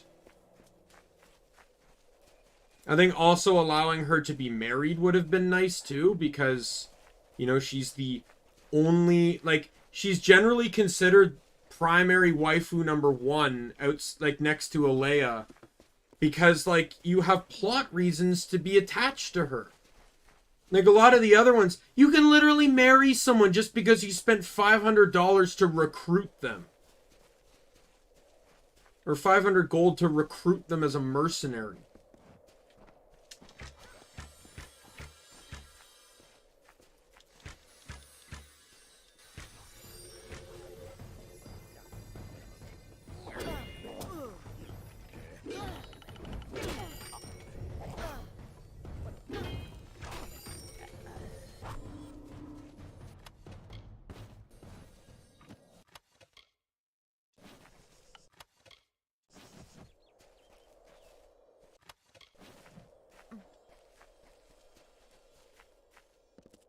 Alright, let's get going.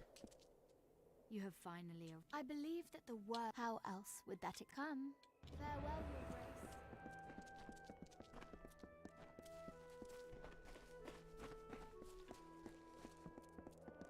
Yeah.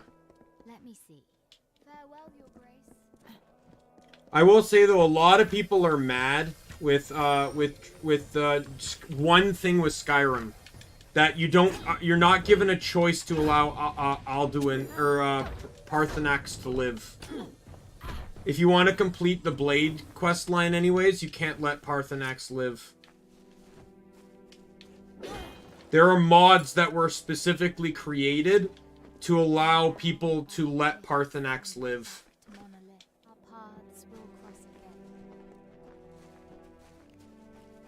Because personally, to me, it's like Parthenax invested so much into trying to work with humanity, even against his own nature as a dragon. And his reward is to have to be killed by the person, the most significant person he's helping? Like, that's not right to me. Go flying!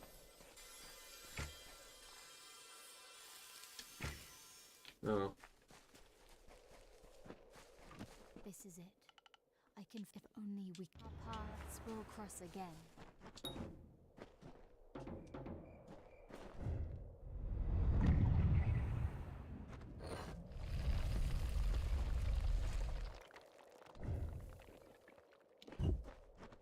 Together we will accomplish. Farewell, Your Grace.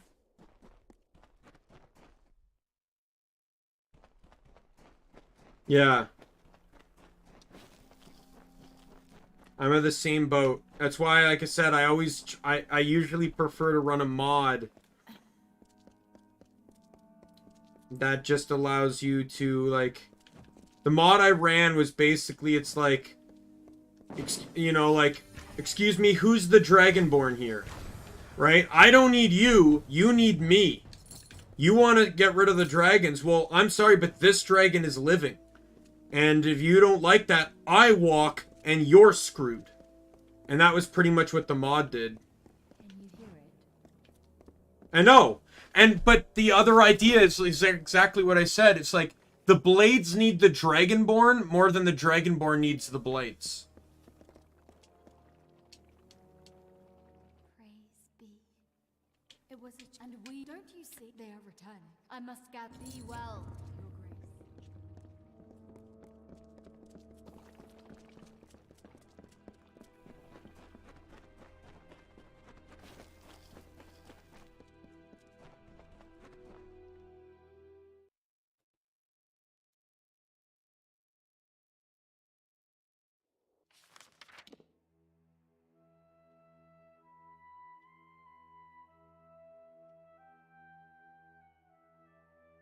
Alright, well, I gotta go sleep. Because I gotta wait a little bit before the next quest.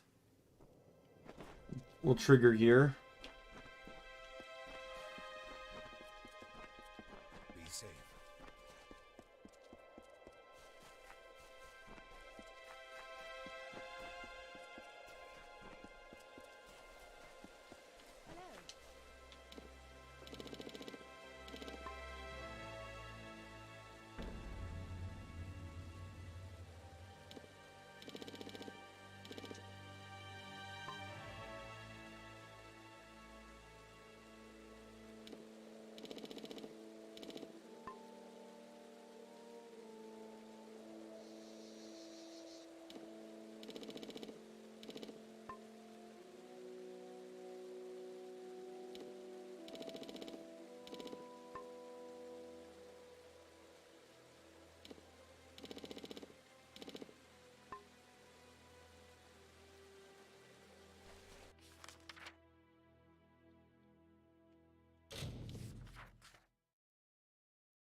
Man, look at this place.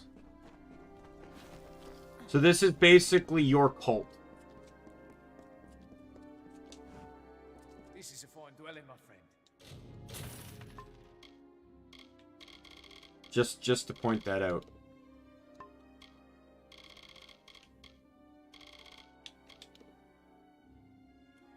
Hey, look! I can sacrifice mana regen for more damage. Oh my god, I'm absolutely buying those. That might be useful for the final fight. I hear you all the way well. Armor. No. Accessories. So I get more, I have more mana, I would say, but I lose the regen, which can hurt. But I do still have a lot of mana potions, so. You've returned. Welcome, your great. All of the we call ourselves the Be well, your All right, time to meet everyone. My spirit is ready, Fateless One. Farewell and goodbye. Please, if it's all right, I would like. Only you can grant me this clarity. Thank you, Fateless One. Fate watch over us. Give me your blessing. Okay, you have my blessing. But I want to do my part. Be well.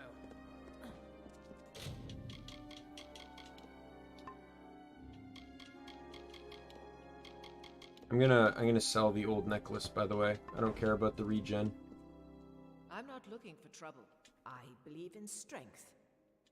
Will, I've survived more battles if you can. How does that see you around? We've got trouble.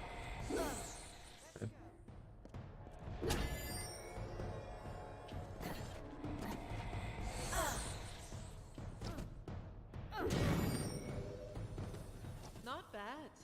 Not bad. Fate, let's see you around. What can I do for you? Fateless One, is it truly you? I would like you to take this. Oh, Signet of the Warlord. Thank you. That's actually not a bad gift. It's just garbage. Like, I appreciate the plus 33% damage and 9% critical hit chance. But I have plus 68% damage. Not a bad gift, but I don't need it. Fate keep us all.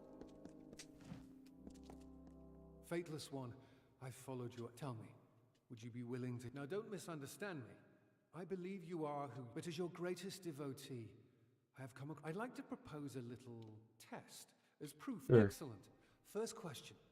Who betrayed the Fateless One on their search for Fomorous Hughes? Templar Well done. Octine. Next question.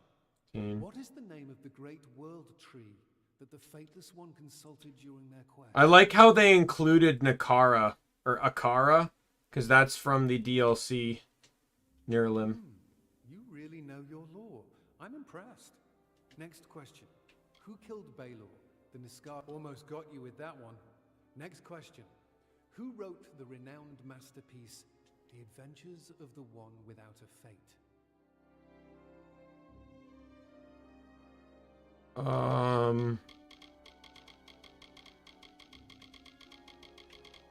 Trick question. Ha! Just having a little fun. Okay, last question. As you indeed seem to be the Fateless One, what are you doing here?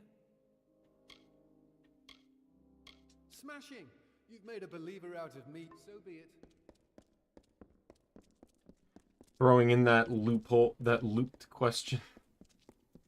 Asshole. Forgive me, but I'm curious about your magic. Well, as a novice scholar, would you be willing to demonstrate until next time? Alright, so I need to use the form, but I don't have,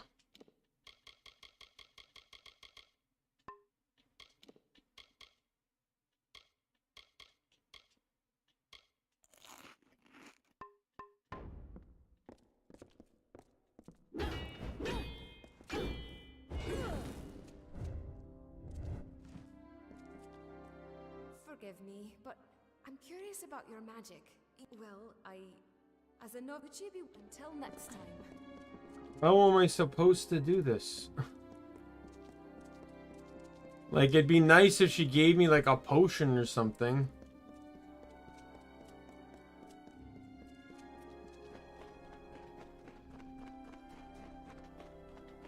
If I just had one more Essence of Fate, I could do this.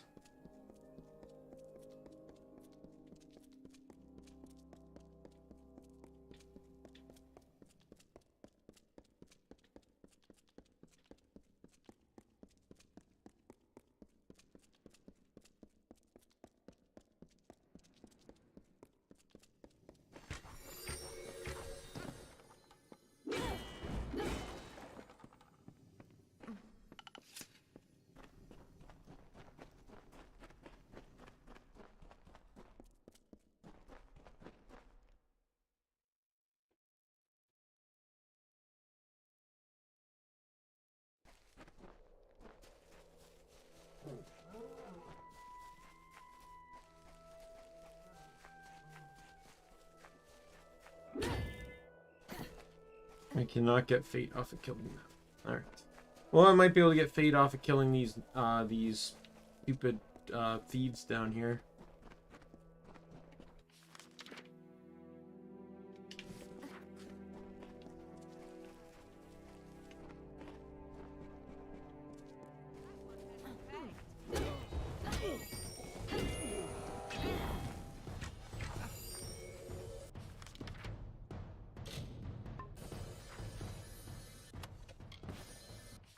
Alright, back to here.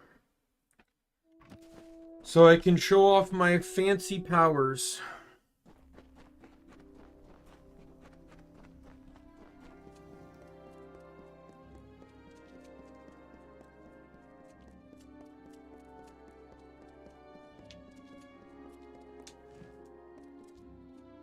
Forgive me, but until next time. Incredible.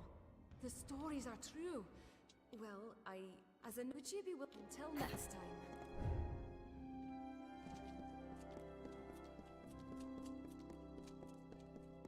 Right, and then I think she's going to tell me to go up and address everyone. A better future. Have you seen? I wish to repair the shrine. He will refuse you. Goodbye. How may I help you, Fateless One? The Fate Shrine. However, well, these things are expensive, you see. Oh, this is good. Come back in a bit. I'll need time to work out the details and begin construction. Yeah. I'm here for you.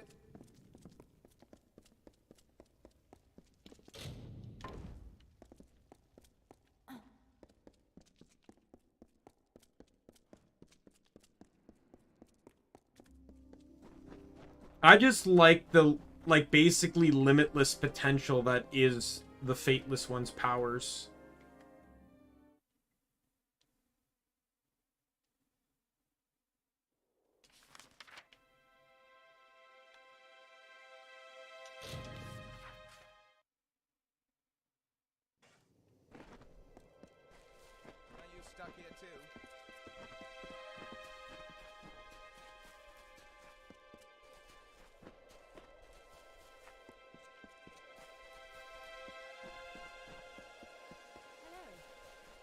It said there's nothing that shows that off more than the Balor fight, where you summon down, basically giant chunks, giant, sharp things to, pierce the or hold the Balor in place, and then summon a shield to block its eye beam, and then summon a spear to drive right through its eye.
Alright, so now I need to leave.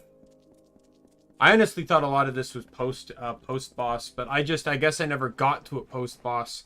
That quest that requires you to go around the new area talking to the gnome guy, that one I did while I was progressing through the game. So normally I did there what I normally do in the game, which is when I hit up a new city, I do all the side quests and then move on. So I was progressing the side quests along with the story. So when the side quest, so I wouldn't come back too often, so I definitely didn't do the last 3 quests in this quest line until after I beat the game. Or I beat the storyline for the DLC. There's only 2 quests that are apparently actually mutually exclusive to post. One of them is a quest I've already started, but it says I have to free Crownhold from the Telogris' tyranny, which means I have to beat him first.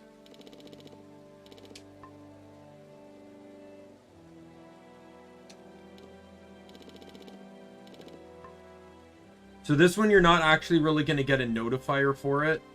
You just kind of gotta, like, waste time and then return. And when you return, you're going to find out that the whole place was, like, raided. And the person that set up this whole location for you is mad at you for not being here when the raid happened and several of your followers were killed. Because they're basically worshipping you as a god. And it's like, well, you're a god, why weren't you here?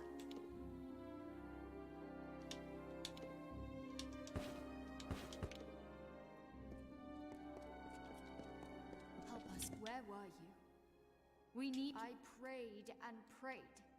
The preordained came, supported by soldiers from the Crownhold Guard. How did they find us? Who sent them?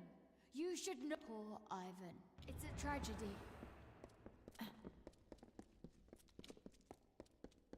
So apparently they think I'm all-knowing or something.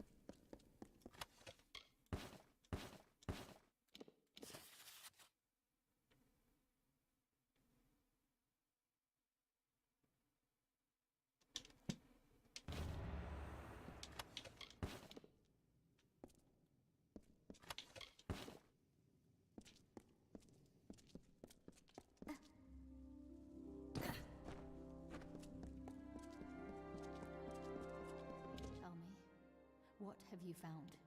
I will find the others. No, it cannot be. I knew it. You must do something. Tell me, Fateless One. Tell me you will do this for me. I would expect nothing less. And if our prophet cannot, it's a tragedy.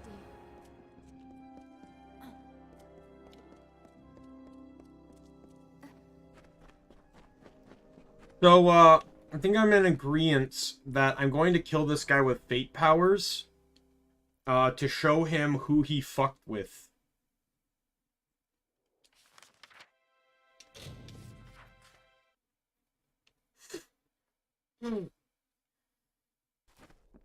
You storm into my temple and harm my followers? You're a dead man. And you're worse than a dead man. Like, here's the thing. This isn't confirmed nor denied, but within the lore of the game, within the way I feel like the fate powers work, like Reckoning mode, I feel like if you're killed by the Fateless One, it's an undetermined death. Like, fate didn't see it coming, but you're dead, and that's that. But if you're killed by Reckoning mode, I like to think of it as like your soul got shredded along with the threads of your fate, and as such, you are basically stripped from existence.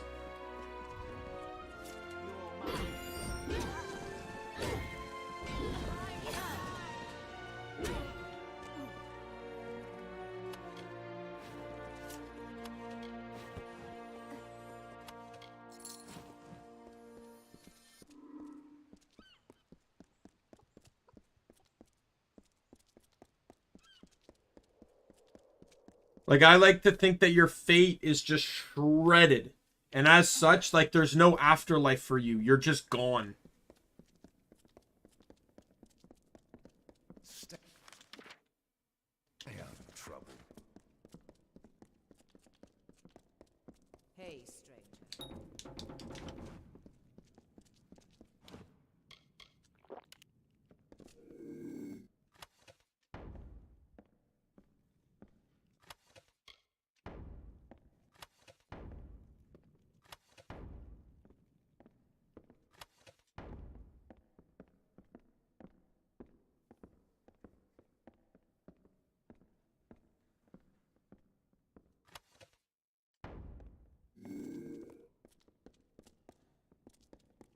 Stay out.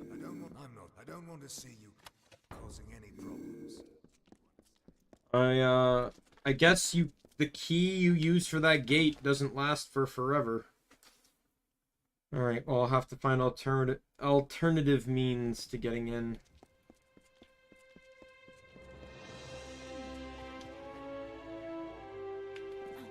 Thank God alternative means exist right here.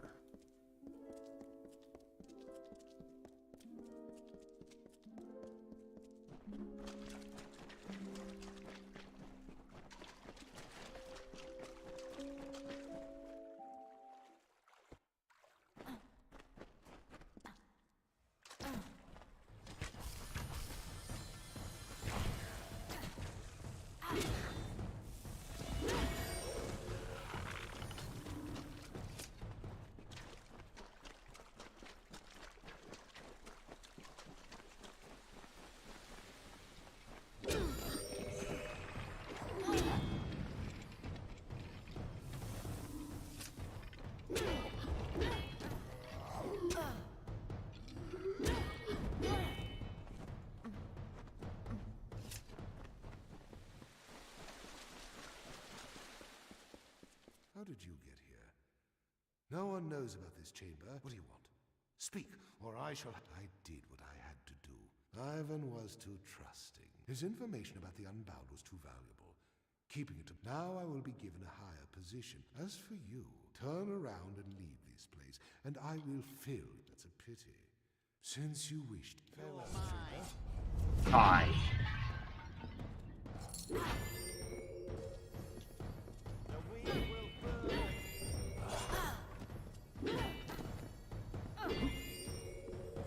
Goodbye. Spirit.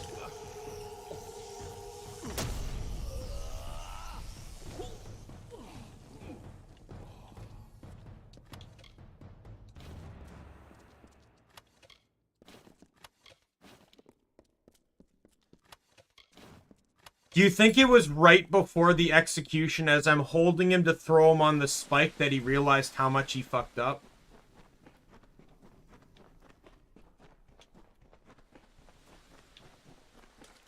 That he realized who he was actually fucking with? By the way, I'm getting very, like, I know I got a few more side quests left. I am very close to 50. I will not be completing the game until I am 50. That is my promise. I have to be 50 to beat the game. I want to. It is nice to know, though, how close, like, you can actually, like, get to 50.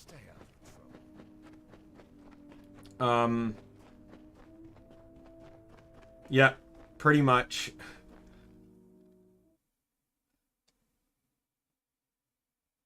The thing is, no one over here really knows you're the Fateless One outside of, like, a select few. So this idea that, like, so no one really knows that you, like, killed the Balar and stuff. Because, like, that's the shift in the game when you kill the Balar. That's the shift from people seeing you as just someone that can just accomplish anything to almost literally a god walking among men. That is the literal turning point.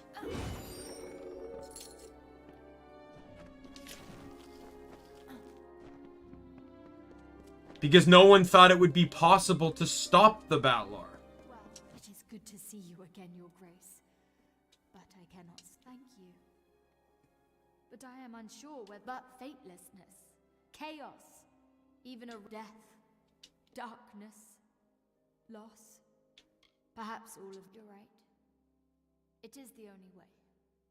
Without those who believe, and I wish you would stay to lead us. But I know it is time to go. But we will continue to hold you up, and to walk the unbound path. Farewell, Your Grace. Like, look at that. I'm, like, literally 10% away. This is a fine dwelling, my friend. There actually is something I can do. I don't know if it'll get me much experience, but there's something I didn't do. I haven't done yet, and I could do. It might end up being a cakewalk, in all honesty. So, at the House of Valar, I did a while ago, there's this little board outside of it that has like these little challenges you can do. Let me use the mouse because otherwise we'll be spending days here.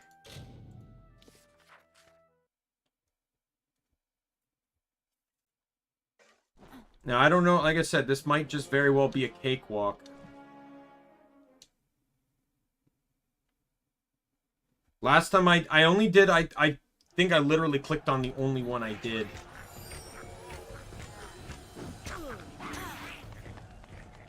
I also don't know if enemies here even give experience.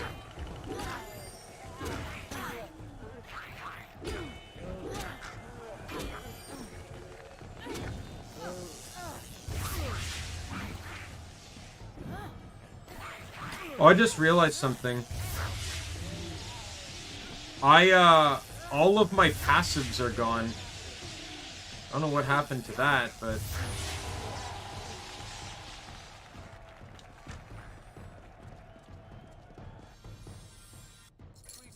Why are all my passives gone?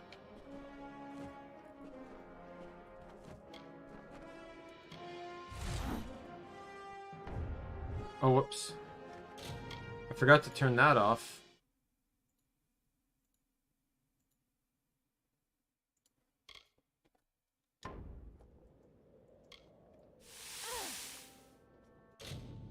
Abilities.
Yeah, I don't think this gives me experience. No point in sticking around.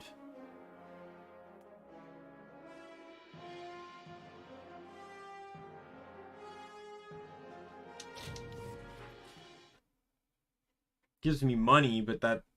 Like, not even killing the enemies gives me experience.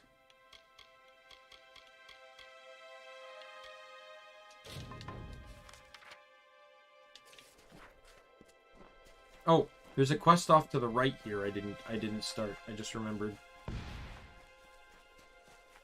I don't think this one's a long quest, though.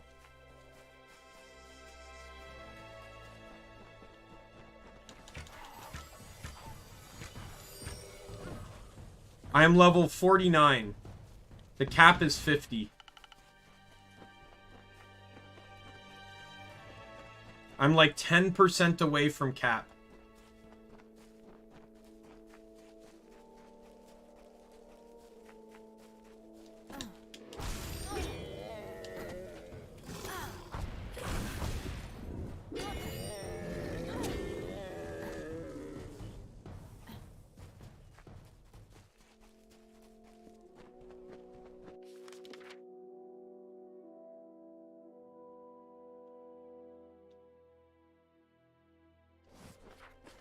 Wait, wasn't there a quest over here?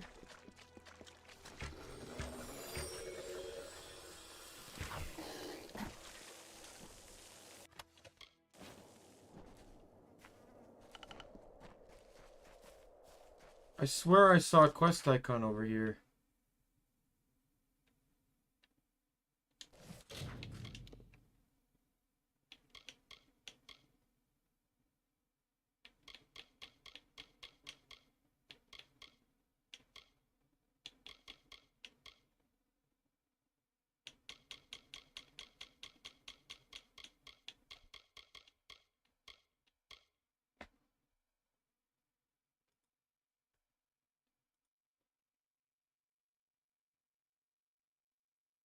Let me check the... So I got... There's the old bond, headhunter, and preparations. Let me check completed quests. The raid, unbound, lullaby, favor, last breath, lone survivor. Beyond the barricades.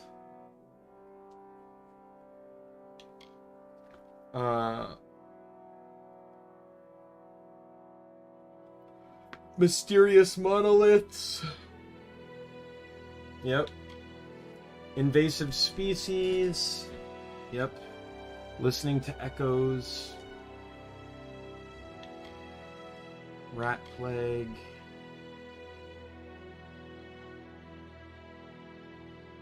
I don't even have a means of let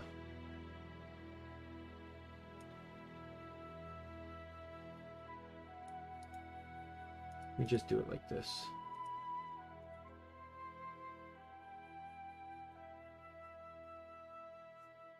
Google Doc. Blank, or no. Blank. Paste.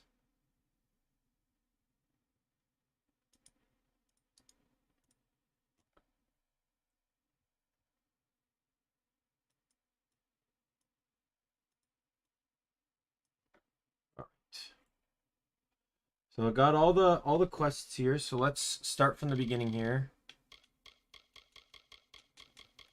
I'm gonna cross off the ones that I know I have here too.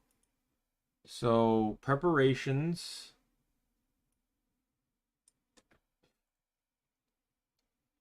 In old bond. Because these will all get done.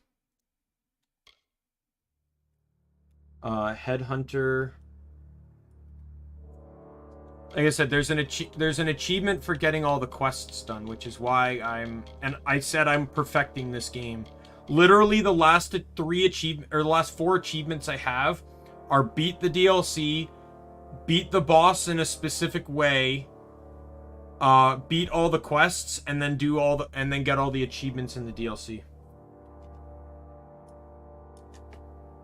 The raid, the unbound, Lila's lullaby in Ivan's favor, last breath, beyond the barricades,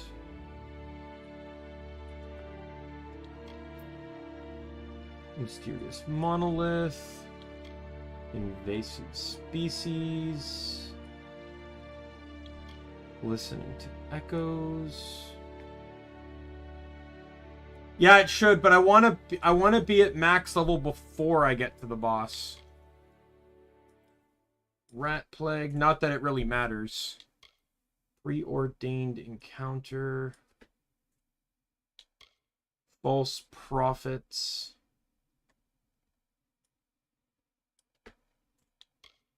The Taken, Lucky Charm, Outcast's Revenge, The Cursed Grove, Of Life and Death,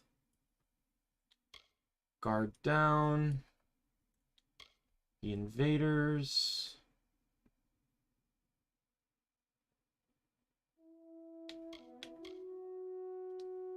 oh, okay.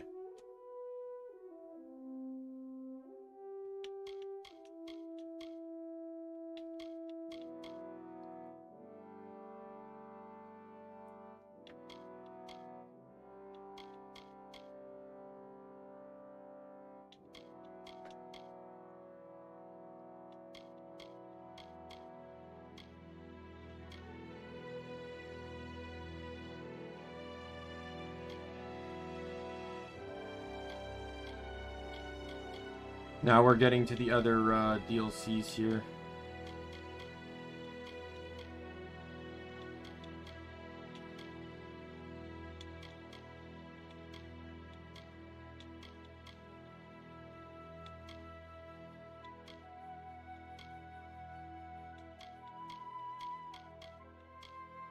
There it is. Night August.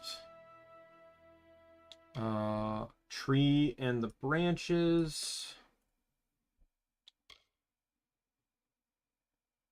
Lesson of Bones. Giant Killer.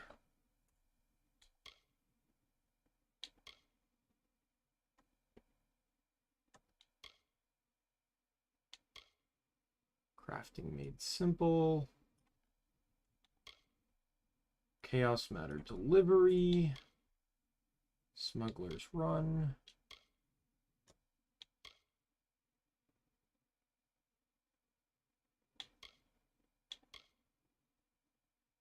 Sound of Mythos. Stolen Tickets.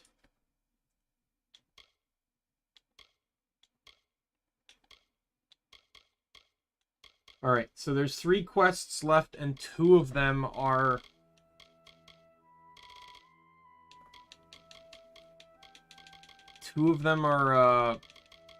and one of them, sorry, is I have to beat the game.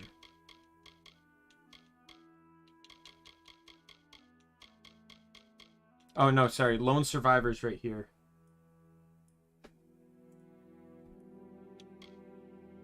So I got a small favor. I don't see that quest here.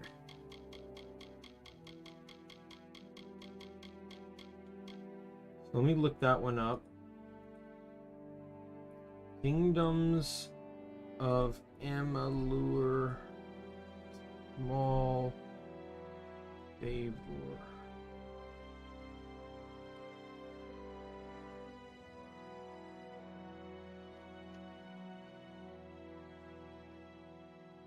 Oh, okay. I know where he is. Alright. That's an easy one.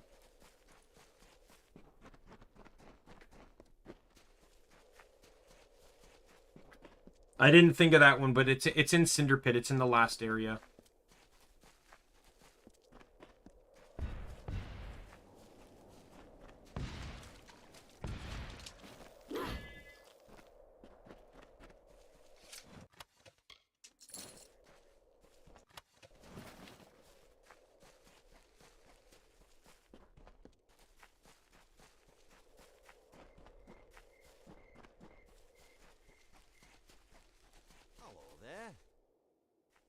You have rebuilt the nice doing business.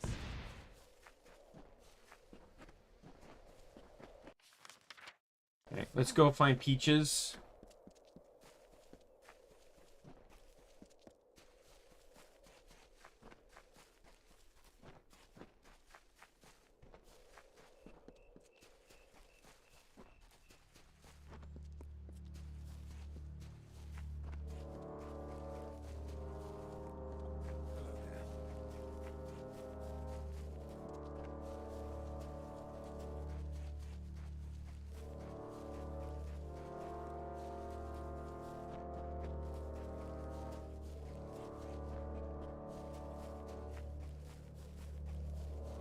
Right up here.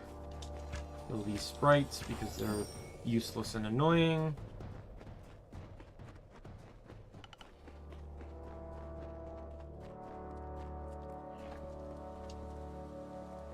Hi there. You found him? We can't move. I'll patch him up. But it's going to bless you. Bring it on, you preordained fucks.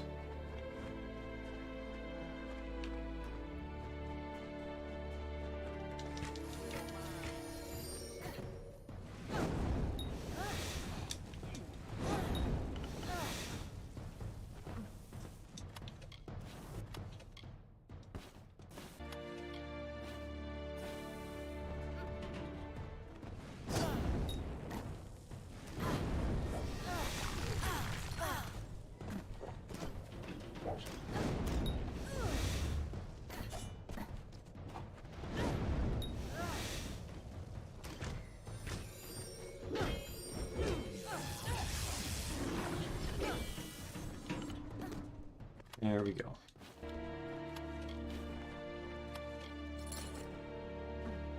Yeah, those night guys are really annoying. I can't believe with how much I love this game that it took me to this playthrough to realize that both those guys and Troll's weakness is stunning them.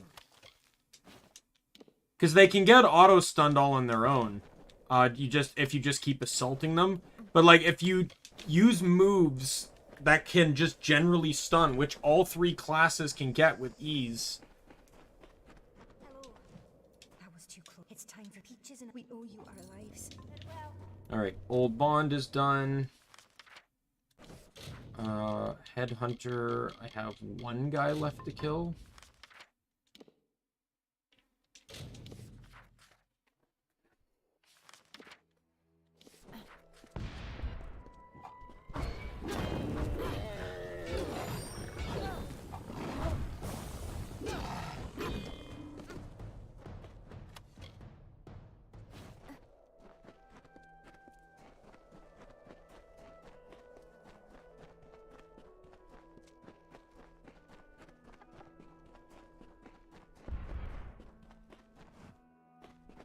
I don't need that anymore. My checklist has successfully worked out.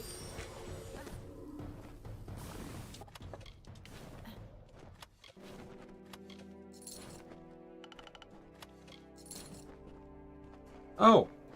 I didn't realize I was still missing a lore stone. Well, this should be the last one then. Long ago, one could cross from this peak to the other without ever stepping on the grass. So that actually completes all the lore stones in the game now, right? Sky full of birds, drawn Yep. by the spoils of the caravan men and their sative wealth. Travelers may find All by yourself. And there's the level up. blissfully drifting beneath the mountain pass. Now I sleep with one eye open, a dagger in my hand. There is true danger here. Cultists creep through the underbrush and Barghest prowl the slopes. Where once you heard singing and the pounding of the founder's dance, now you hear only the beating of your heart.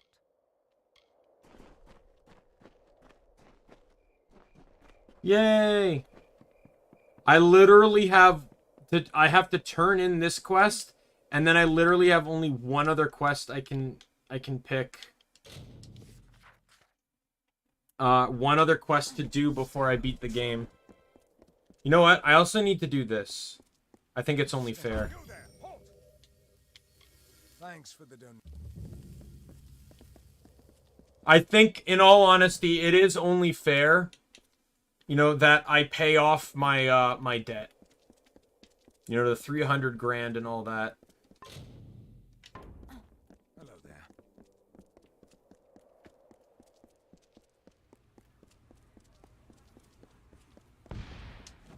Do you have the heads for me? I'm impressed. Empty your... Wonderful. Stay safe. Stay out of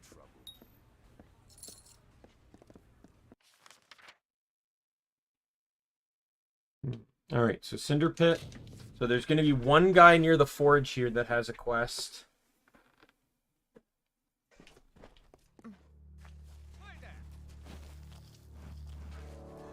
Nice to see you again. I most certainly do. We've got a problem down at the side of it. Let's head out.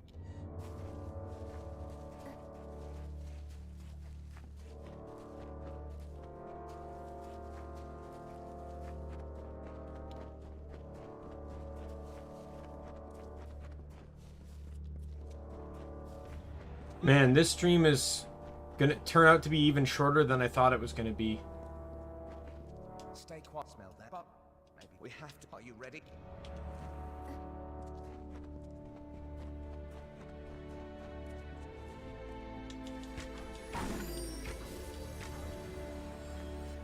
Oh no. Wolves. I was shaking in my boots as I one-shotted each of them with an arrow. If you're willing to venture a little. He gave me a fish! Can I shoot him with an arrow?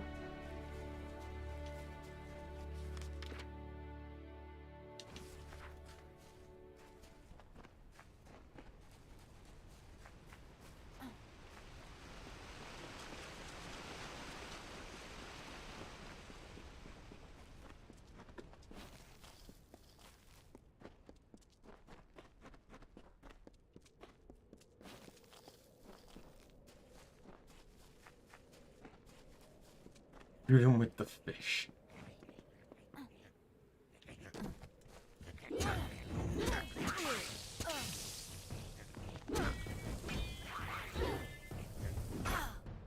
Oh, I got a disease. What disease does this do? Minus 15% armor. Well, guess what? Not anymore.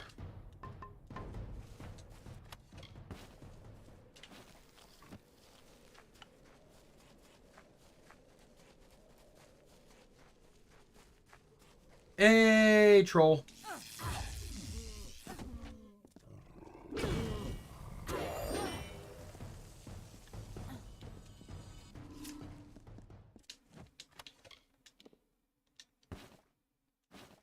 Troll schnitzel. Troll schnitzel. The hell?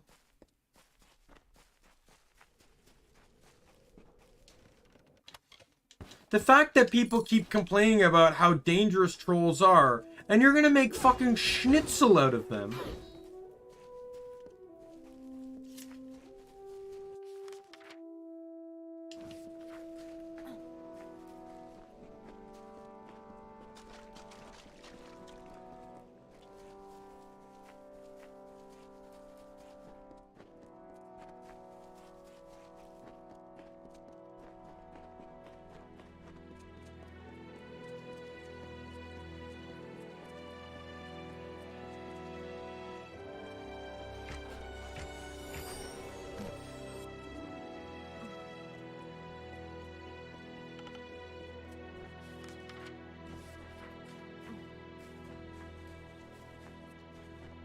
Oh, we're all right.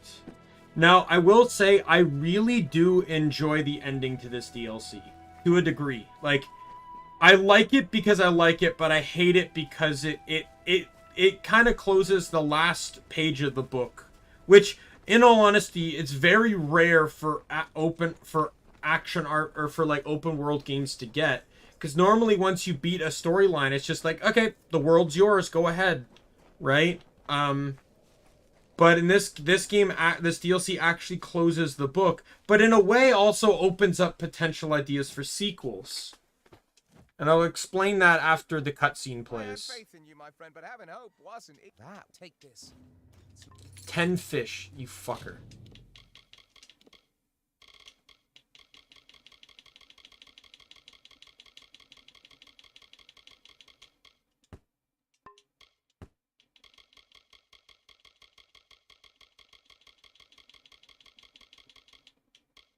I'm not a big fan of that unstable potion glitch. Not gonna lie.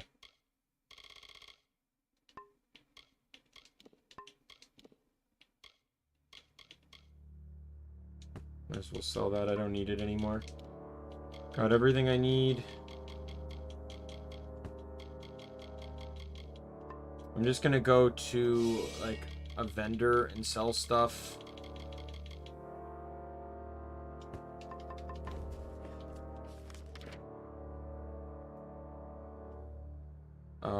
I'll go to Gale Crossing because of the storage as well that I have access to, so I can store the armor that I don't plan to keep on me.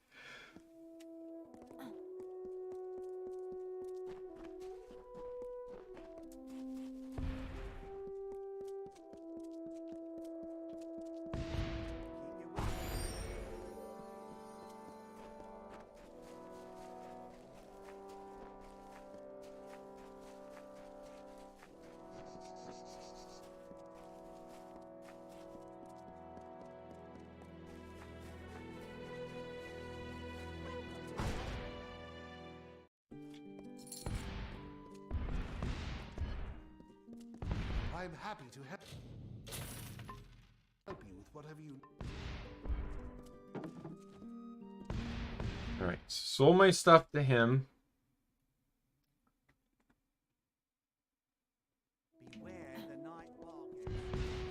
Now we just need to... There's a repair person over here I can talk to repair stuff. And make a little bit of coin getting rid of the preordained tags. Welcome. working well. Must be all the travel. Good. 28 tags, and you get 2,000 gold per. I made more money off of killing 28 preordained members than I did off of killing those five bandit leaders.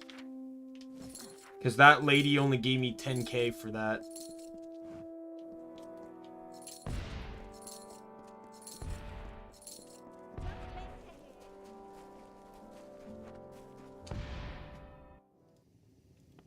Alright, let's run in here and get rid of the last few pieces of despoiler gear.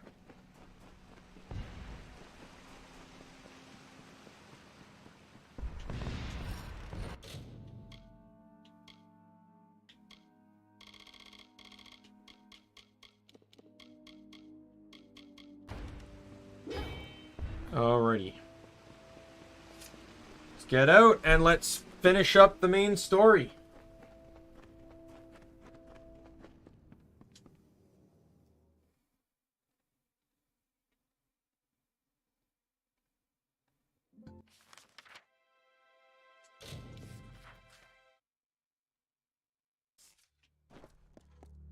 Greetings.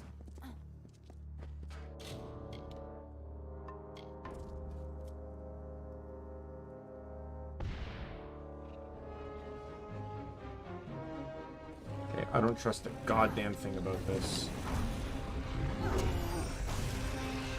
I just one-shotted the entire purple health bar on this thing.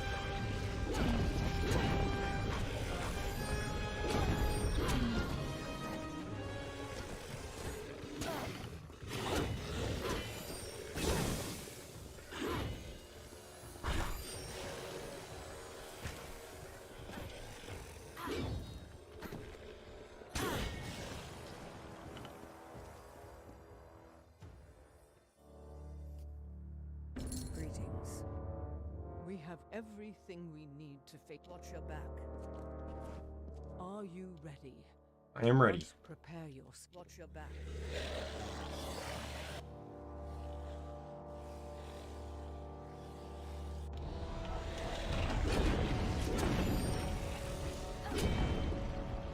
Quickly, get out of here. You must face Telogris.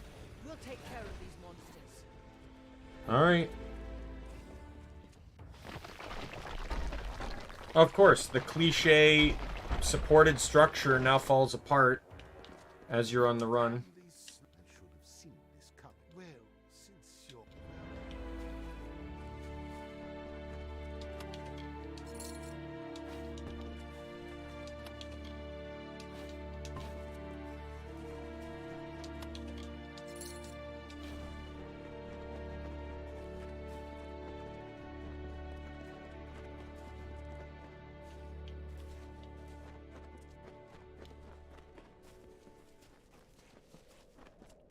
Hey, yo, preordained. How you doing?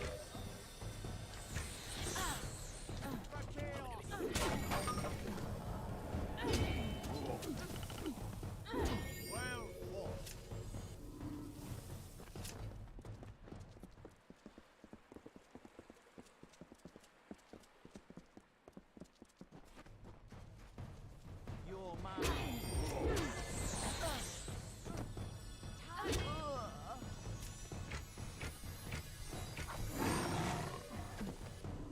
Alright, let's keep going.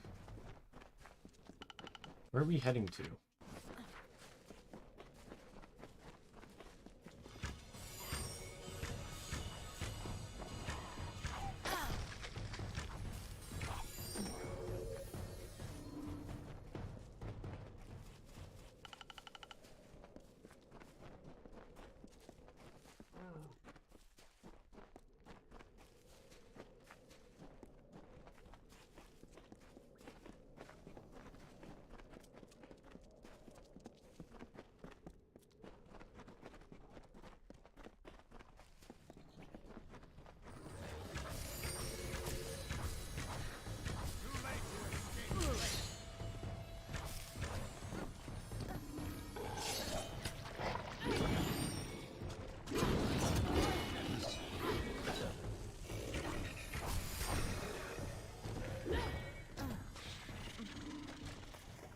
Oops. Let's go, Egarth. Man, you know, as happy as I am to see Egarth, I really would have liked to think what the original voice actor of Egarth would have thought of this game.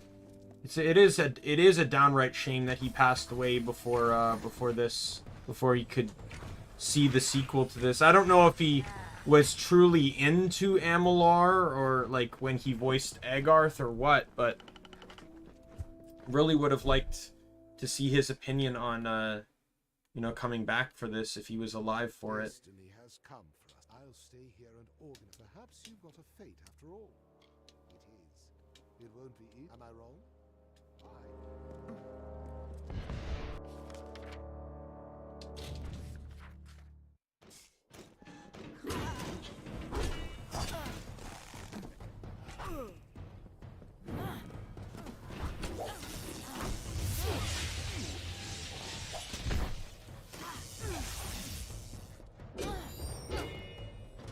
Stay down.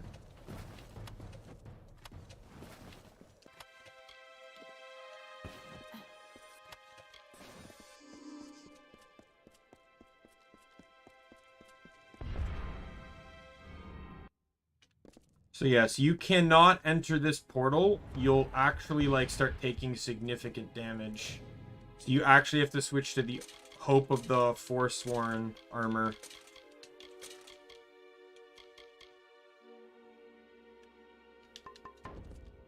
Now, the barrier is not permanent. It is only temporary.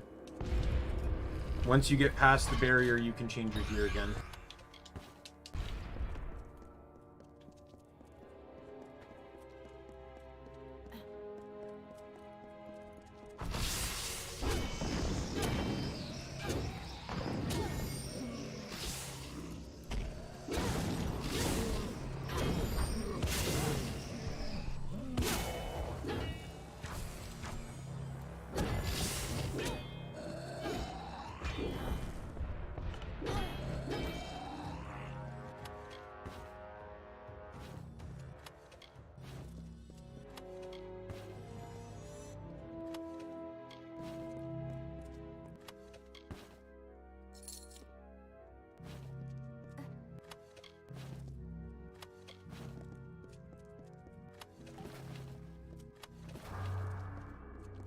Oh, it's a fate flower.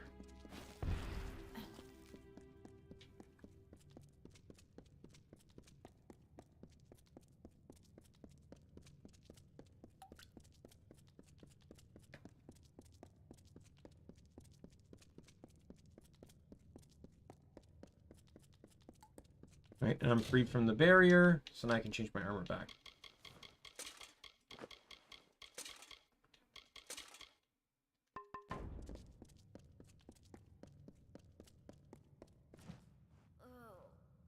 What took you so long?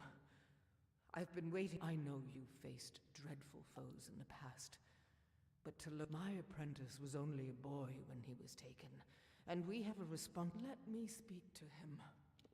Let me reach out to the man with It is. If he could only gaze upon me, speak with. But I have to try. Don't you see? The tapestry of we are all like you. This is my chance to be fateless, like you. I will change what happens. We will face Telogris. You're different than I expect. Right. You are one of us. A person. You care. Goodbye.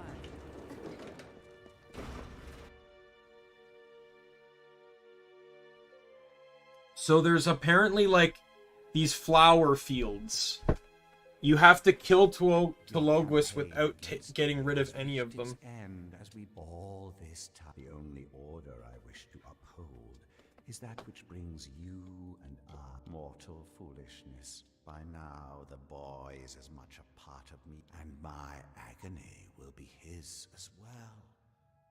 I relish, perhaps, but it will not be at the hand. Only gods are well.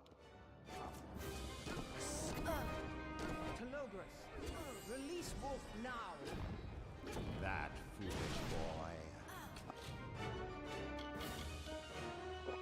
After everything that's happened, you continue to... Hey Mario Bros, you showed up just in time for the final boss fight. I have to rip him from you? I consumed Wolf long ago, just as I will consume you, my old adversary. So these fire fields, I have to beat him without getting rid of any of them. Oh, I died.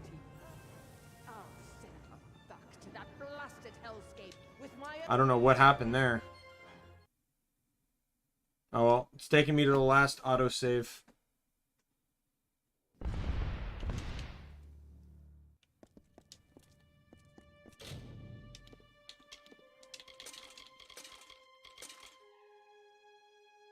Oh, you just woke up. Probably all that running around you had to do last night.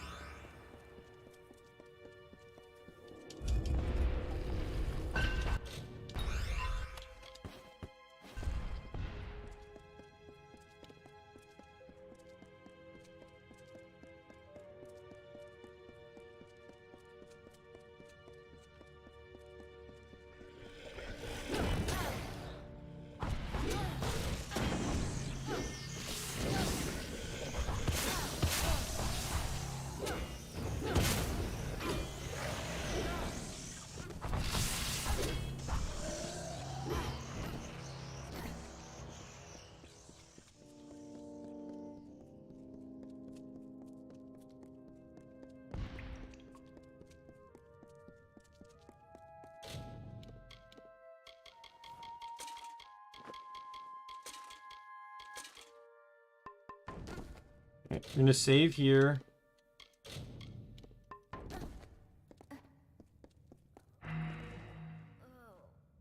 What took you? Let me speak to him. We will. You goodbye. All the only order I have.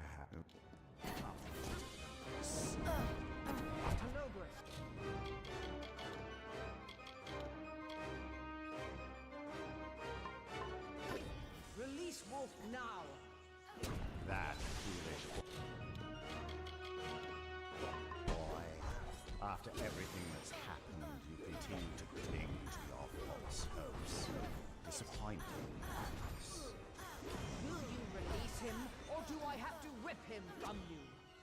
I consumed Wolf long ago, just as I will consume you, my old adversary.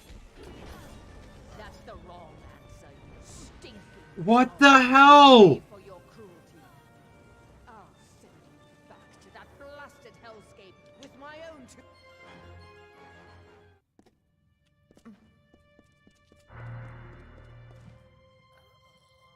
What took you so? I know you, my apprentice. Let me speak to. We will. You goodbye. I might have to change some things around here.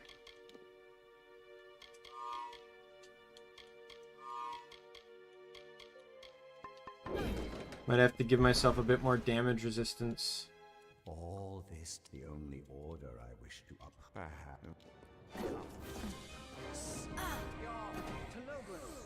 Release Wolf now. That foolish boy. After everything that's happened, you continue to cling to your false hopes. Disappointing, Agnes. Will you release him, or do I have to rip him from you? I consumed Wolf long ago, just as I will consume you, my old adversary. That's the wrong answer, you stinking coward. You'll pay for your cruelty. Back to that blasted hellscape with my own two hands. This is, yeah, I think he might still be here. This is working out way better than before, by the way.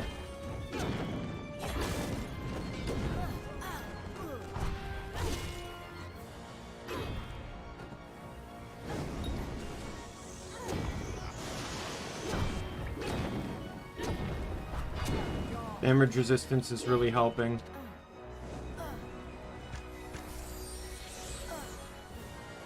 He's doing no damage to me.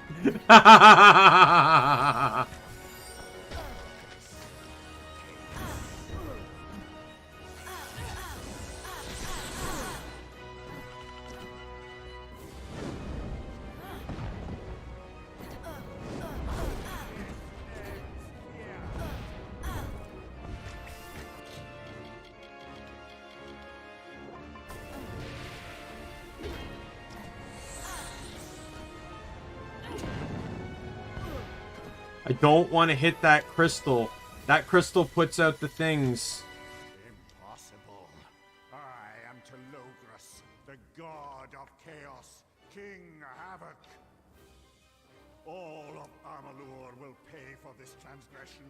I will return. You will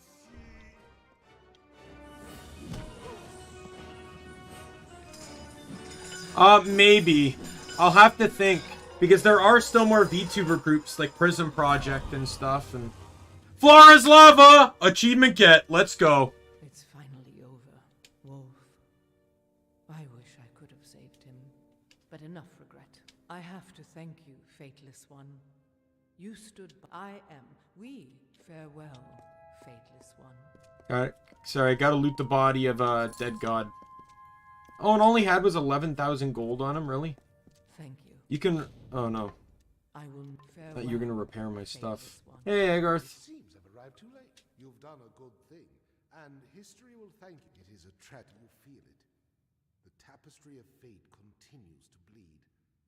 Delogre, a mystery for tomorrow, perhaps. Come, it's time to report back to the Order and farewell.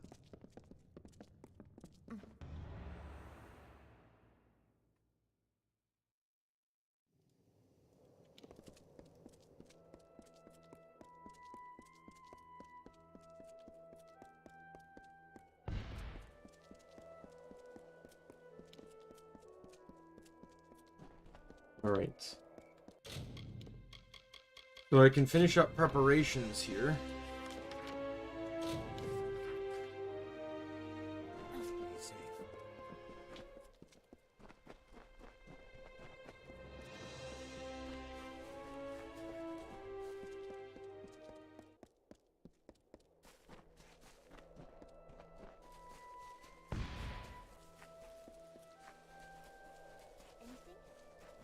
The news. Telogris is... We're still cautious. But we could probably... Do you mean it? If you want to have... If you're willing, you can find everything we need in the city. Thanks again. Alright.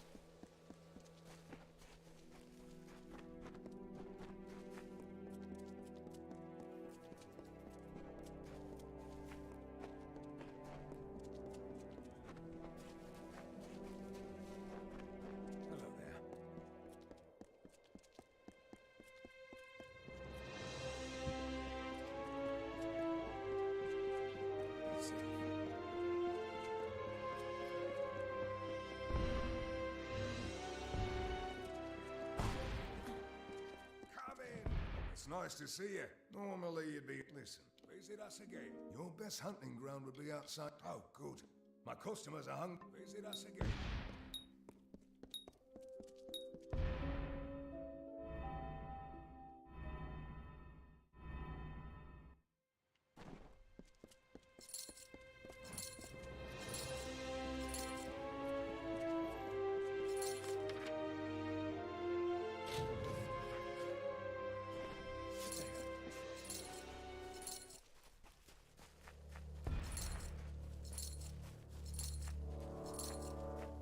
Dude just basically told me to go hunt for my own meat.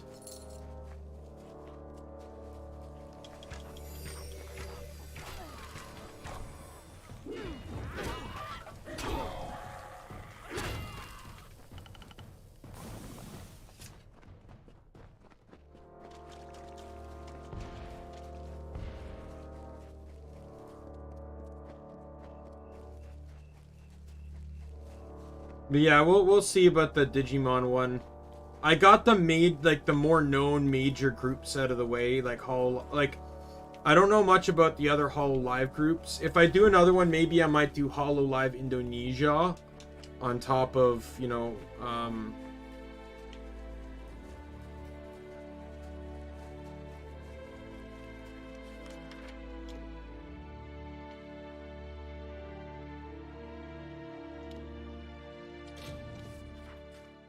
or not Hololive, sorry, Niji Sanji, Indonesia. And then I know there's Prism Project. But beyond that, that's pretty much it.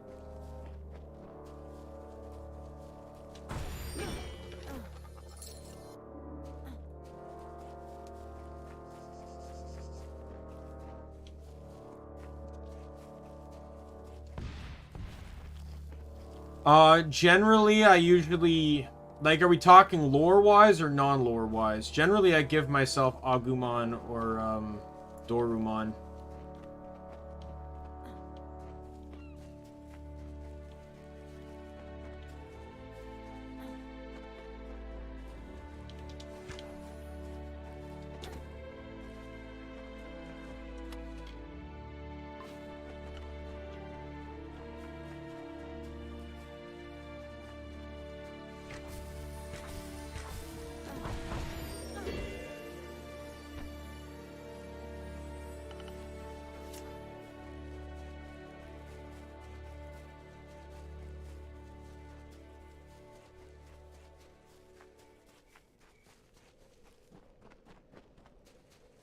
Pretty much, yeah.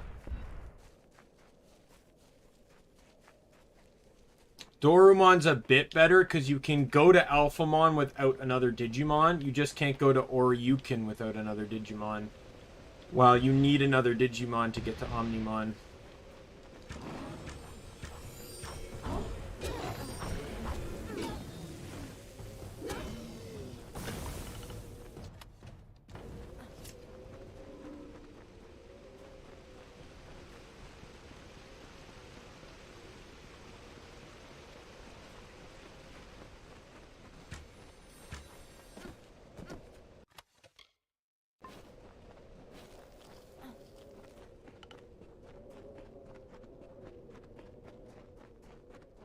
Oh, I'm so close. I don't know how much meat I need. I don't remember.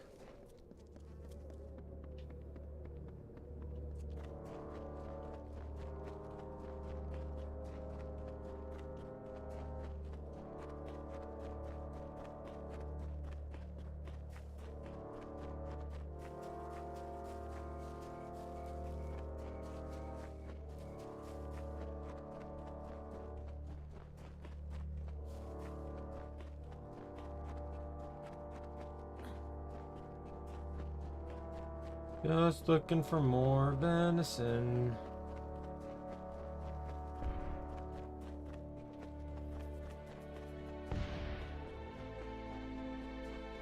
Man, it feels like I've walked straight into an ice brood hangout when I'm going through. Like this area looks almost identical to several areas in Guild Wars 2. Like with the ice, these ice things here, and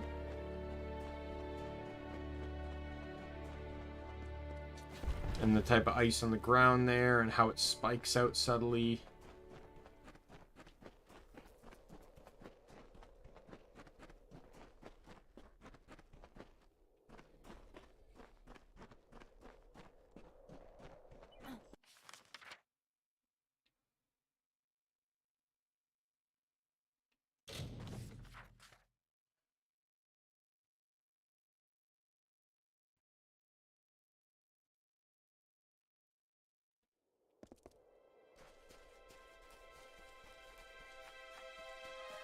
Agumon or Guilmon, yeah.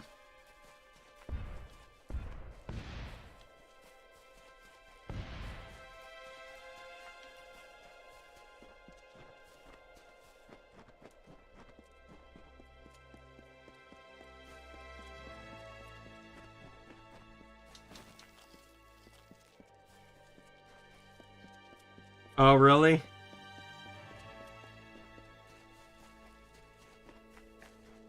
Well, as long as you're enjoying the game, right?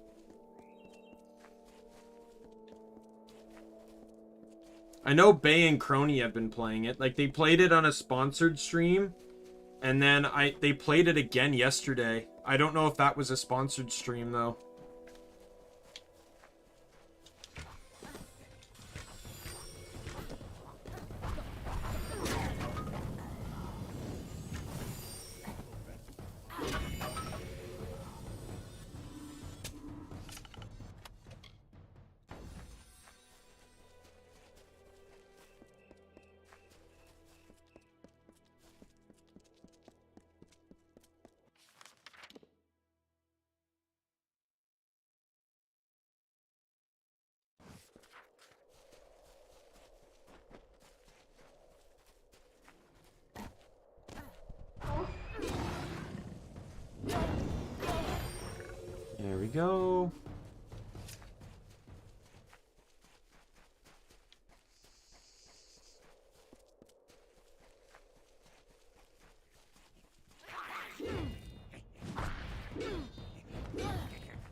Where are the stupid deers?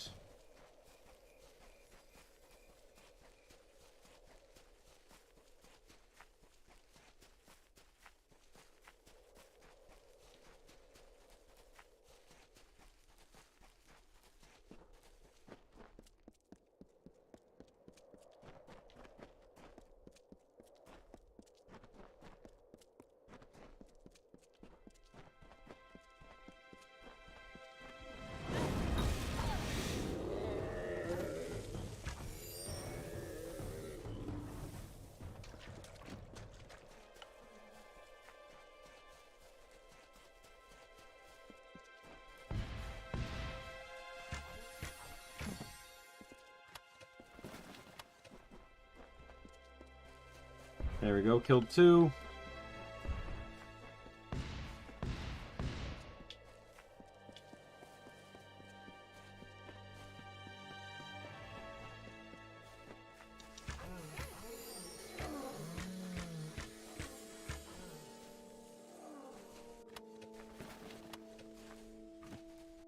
There we go, that should be more than enough.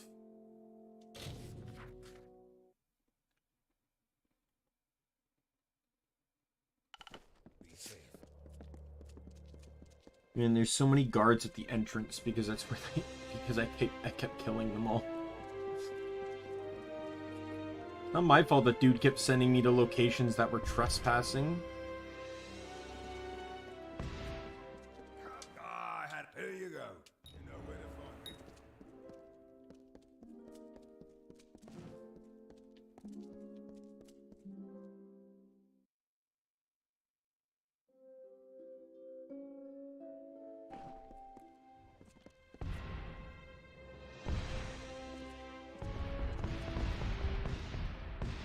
I don't get many visitors these days. You came to the right place. Simply am a cripple spore caps. Well, that was cool. I'll drop off the... Well... You understand how much I've been gathering materials and how little I've been using potions.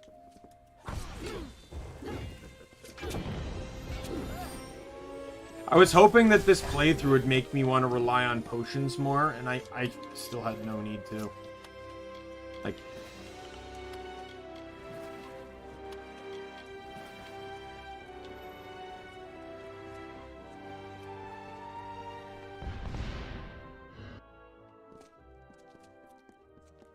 You're always welcome at the big hut. You've been up. You know where to find me.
Oh, I see. I need to go kill crabs?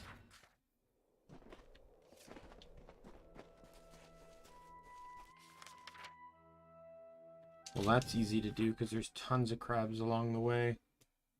Says he needs a certain amount of meat of both.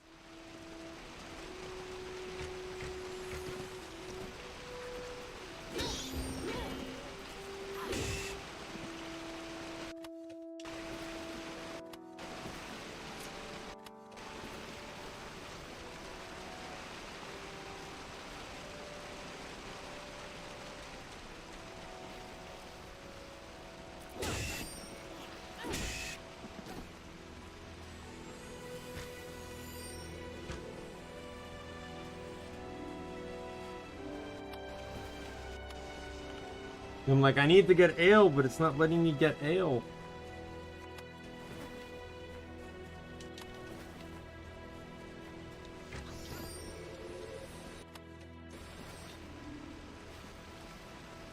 Don't know how much I need, though.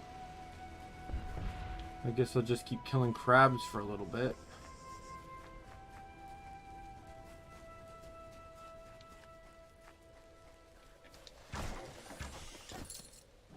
Here's another crab.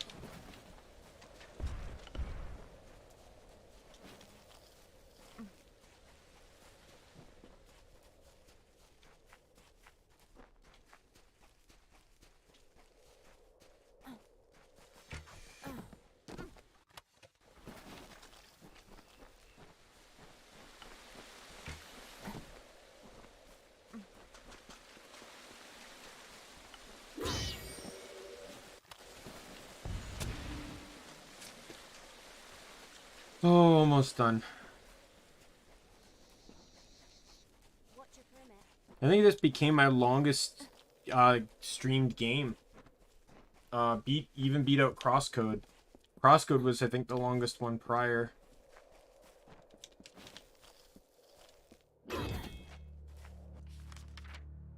Alright, we'll see if that's enough crab.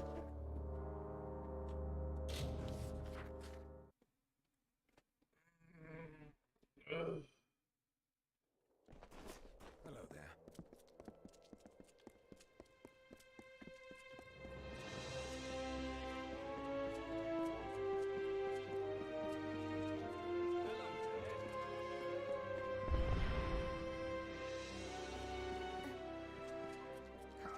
You're always welcome at the big hunt. You've been a friend of the... Nothing. Chaos can change you. I've always appreciated... I come from a long line of butchers. But visit us again. I'm always happy to see my exotic meat. Visit us again.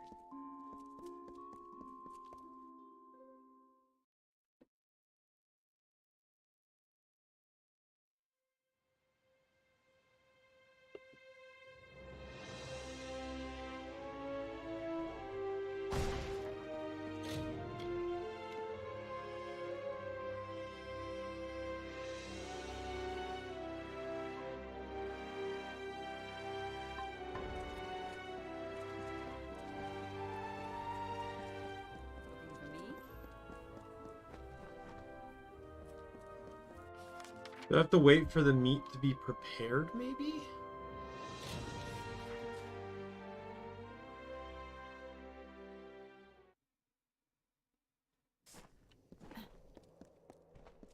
Maybe just go sleep for a few days.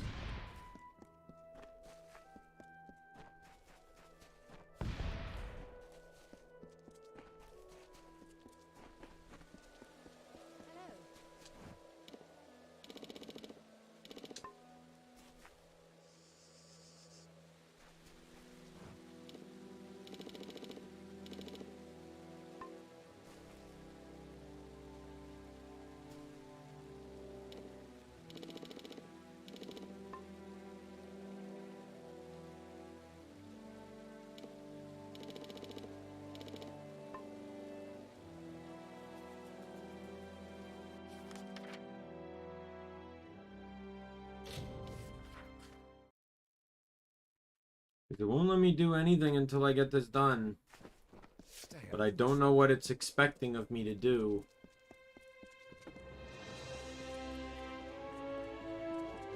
Stay out of trouble.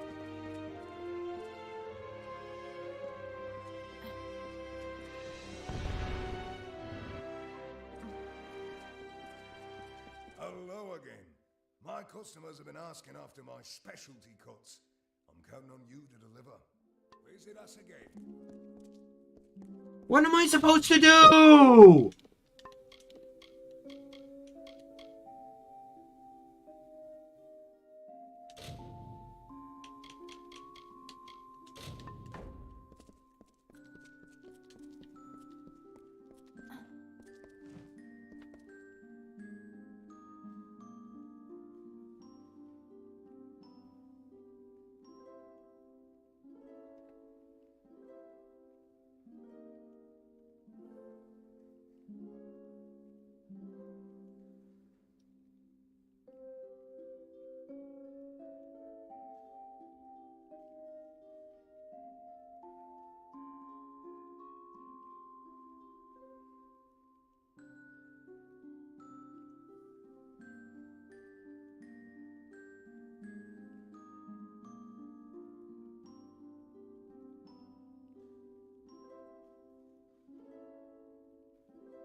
Oh. I'm always happy.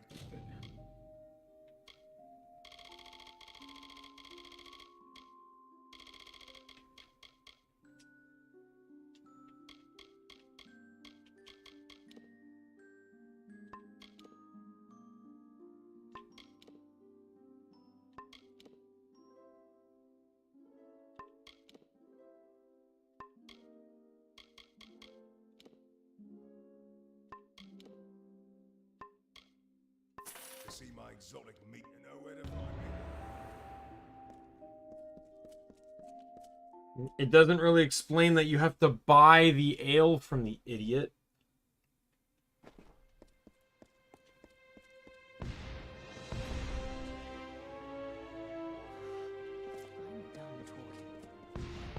Look at this. See you soon. Back again. You've been so kind, Dale. Collect. Of course. The occupation. I couldn't have. If you meet me back here when you're finished. Wish us luck.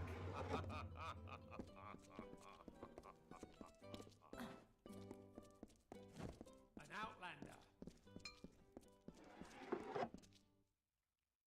All right. This is actually finally.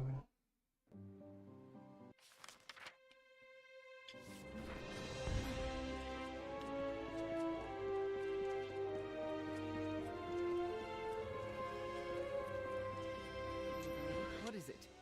Is there a concert? Perhaps some. Stay safe.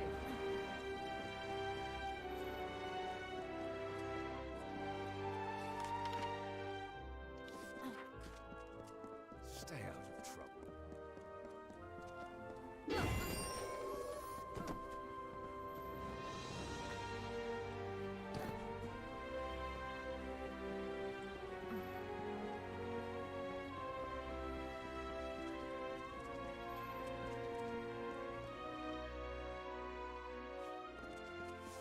Hello. Do you think I have time to fritter away in my work? It's been a long time since I've... Yay, convinced him. I really don't want to have to get to the point where I have to pay people to attend a concert. If you have to pay people to attend a concert, then you need to rethink life goals.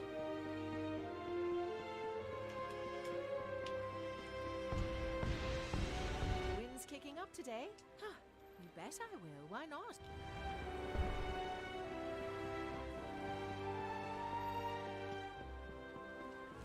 What? Why must... A what? A concert? Are you serious? What is that supposed to mean? I don't like you. Why didn't you say so, you fool? I'd do anything... Sadly, it doesn't allow you to persuade twice. So, have to pay for that guy.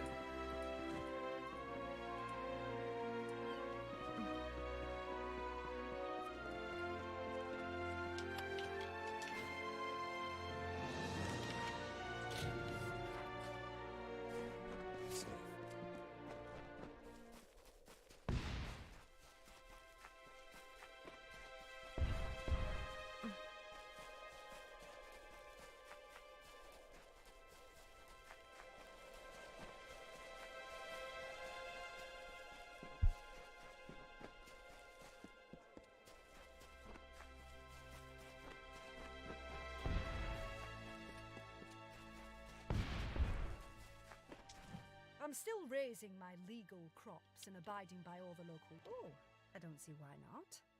It's the first I've heard of a public... All I need is for someone to mind the front. Thanks again. All right. Turn this in.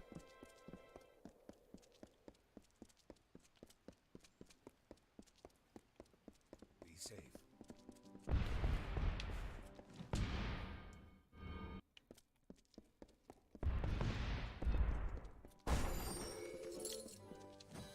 We're about whatever happened. I can't explain. Wish us luck. I really wish the game would stop repositioning me. It did that once, and I got stuck. Not even kidding. It was in this DLC. It was in this place. There was a guy I had to talk to. I talked to him from across the table, and when it repositioned me, it positioned me in the corner here behind him, and no one would move, and I was literally stuck in the corner. I couldn't leave. Because you can't leave this way. Right? And there was someone standing literally right here. I had to reload the save. Now, thankfully, the game autosaves every time you go through a zone, so entering the inn was the autosave. But it was still really annoying.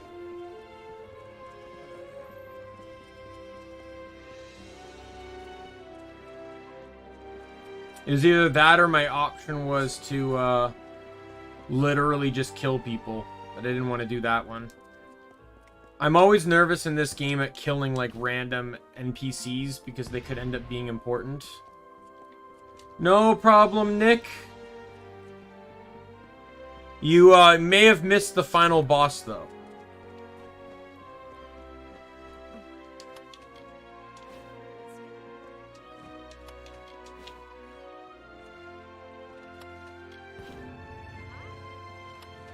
Customer service.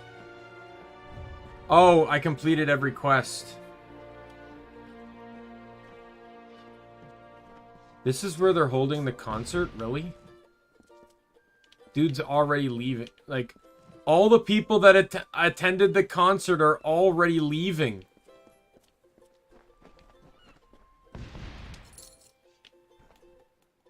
Maybe. I don't know. More often than not, you guys don't announce when you leave, so I can't tell. The view counter also isn't always 100% accurate. Sometimes I'm having a conversation with like 3 people, but it says only 2 people are watching.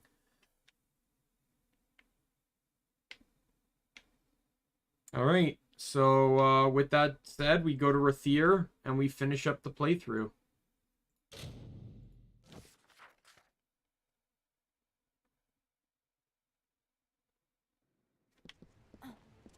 See, I'm getting this woozy feeling in my stomach because the thing is, like, whenever I call something to the end, when you know, this is one of the reasons why I like games like this.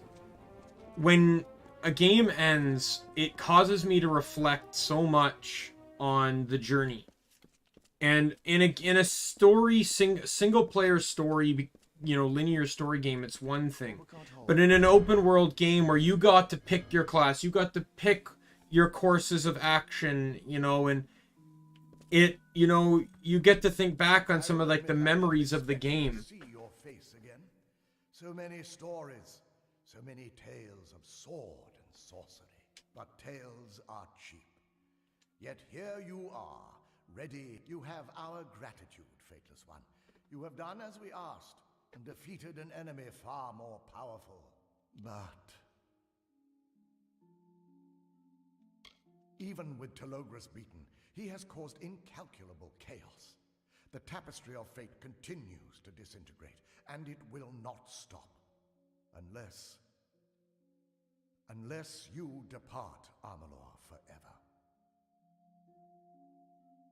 Or must they Your leave? resurrection created the initial rift in the tapestry of fate, and your continued existence prevents its closure. You are a hole in the world. So long as you are near, you perpetuate the weave's destruction. Where will I go? Far north, beyond the ice wall peaks, where you will need to adopt a life of self-exile. The ancient Alpha homeland has wondrous abilities, and it may act to suppress the effects of your power. You have no choice. The Order has instructed Agarth to prepare a ship. When you are ready, you may speak to him about passage to the Icewall Peaks. The distance and the Alpha magic should keep the rest of Amalur safe, and give the Weave time to heal. I am sorry, but it is the only way. Think of this as your last quest. Goodbye. Have you decided? Are you ready to go? I'm ready. Then this truly is a momentous day. But it's one you've earned time and again. Follow me. I have a surprise for you. A pleasure. Good to see you well.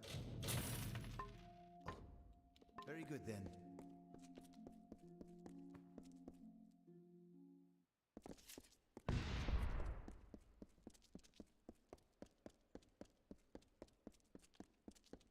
Mind your step.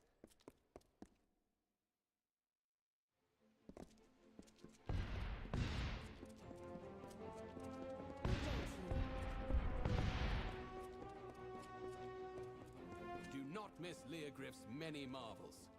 Stand aside.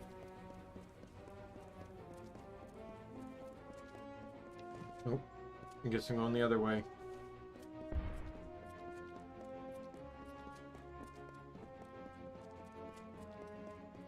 Like, all the people, all, whether insignificant or not, you know, like, all the interactions I've had, like, they're all kind of, like, flashing before me, and that's why I like games like this. You know, like, where the journey is so much more than just the game.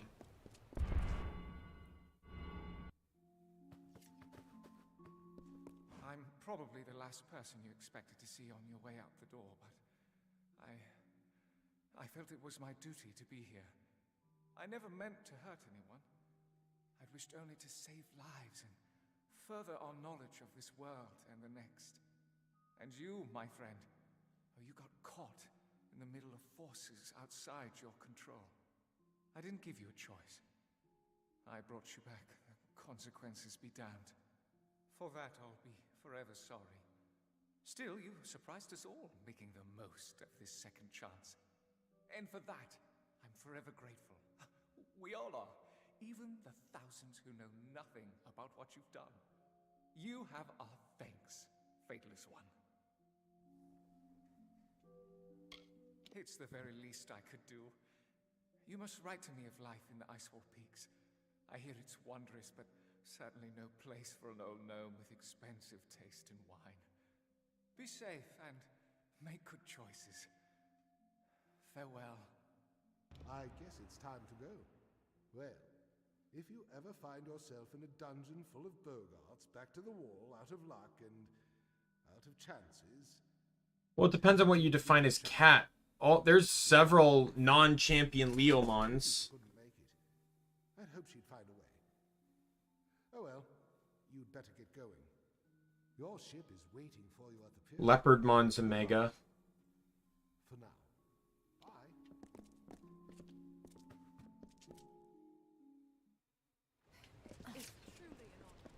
Alright. There's one more surprise.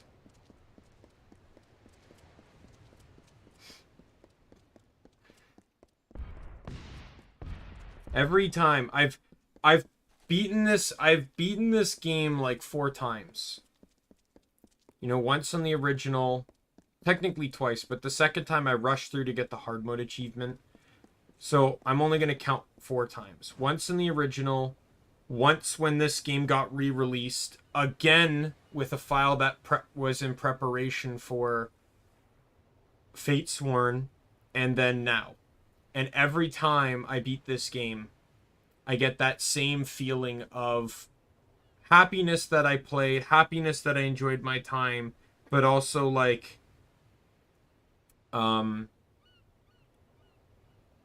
like a sense of sadness that the journey's over, that, you know, I'm closing the book, there's nothing left to do, and that, you know, I have to leave the game behind. I always, you know, and it's always a weird sense of sadness when it comes to games like this. You know, I enjoy so much of my time when playing it, and then it's gone when the game finally, you know, it's kind of that thing where you don't know what you have until it's gone, and you enjoy the journey so much that you never consider the journey can come to an end.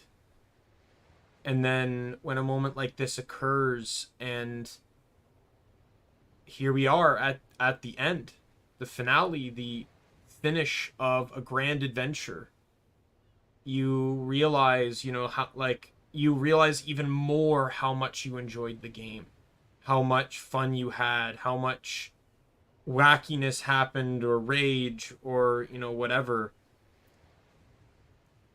And I don't think, you know, and this is a reason why I play video games. This is a reason. This is an adventure. You know, you can read books and you can get into the adventures and you can learn the stories and enjoy them, but with a game, it is a part of you. You are experiencing it. You are playing it. You are interacting with it. And then the journey ends. It's over. It's not a game over, but your journey's done. And it always makes me sad when I come to this point. You've made a liar of me. I have kept my distance. Look who it is. Even as stories of what you've done cross the lips of every man, woman, and child in Amalur. I'm here because I made a choice. Perhaps you could say I'm like you now, and I've chosen my fate, rather than let a stray fate before me. You have changed me, taught me, shown me a different way to move through this world. All of us must choose a path, even if we sometimes choose the wrong one. Thankfully, one choice, many choices, do not tell the whole story. I said I would never seek you out, but I lied. The order to which I belong will come for you in time, but not today. Today is yours, ours, to do with as we please. So I choose to be here, and to see your face one last time, and to say goodbye. Is this the end? I don't know. All I know is that when one chapter ends, another is sure to begin. You won't know what the future holds until you take that first step. Be on your way.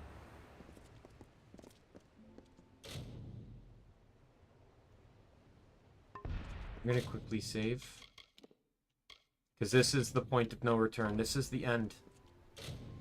Leave Amalur. Farewell, fateless one.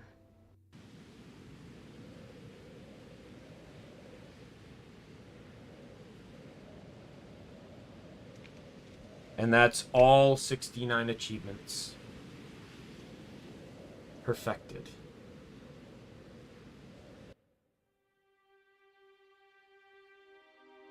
In the end, we were wrong.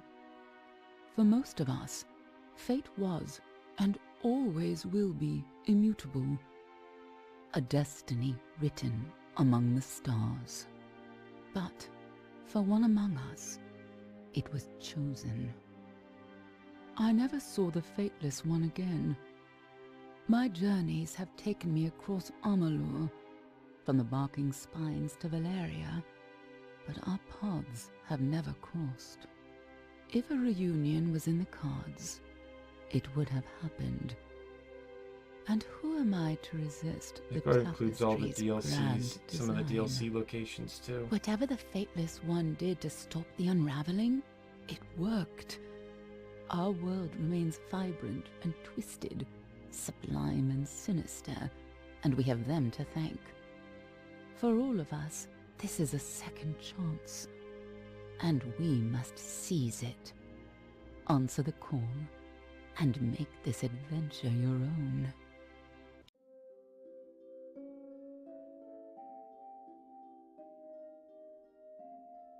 And so, the end of Kingdoms of Amalur. I do want to thank, you know, THQ Nordic and the developers Kaiko there for, you know, continuing the plot of a game that was, you know, effectively dead for nine or 10 years. They brought it all back. They managed to get the publishing rights from EA, and managed to bring it back. They managed to get some of the original voice actors, like for Hughes and for Aelin. Sadly, they could not get the original voice actor for Agarth because he had passed away a few years before the development of this DLC. But yeah, the journey is it was a fun one. I don't even think I can skip this. Oh, there we go. And there we go, back to the title screen. That's the true sense of accomplishment in an open world game, is you're not put back into the game. Can you guys even think of open world games that truly have a clean-cut ending? Like, Skyrim doesn't do this. When you beat all the storylines in Skyrim, you're just, the world is yours again. There's really no definitive end in Skyrim. And some people like that, but I feel like, to me, it makes a game like Skyrim harder to let go. Because you always feel like there's something you should be doing. That, you know, there's more to your journey. Like, it's the idea in this game, the game tells me you're done. You've done everything. There's nothing left for you to do and accomplish. You've lived your life. In a game like Skyrim, you have to make that decision, and it makes it so much harder.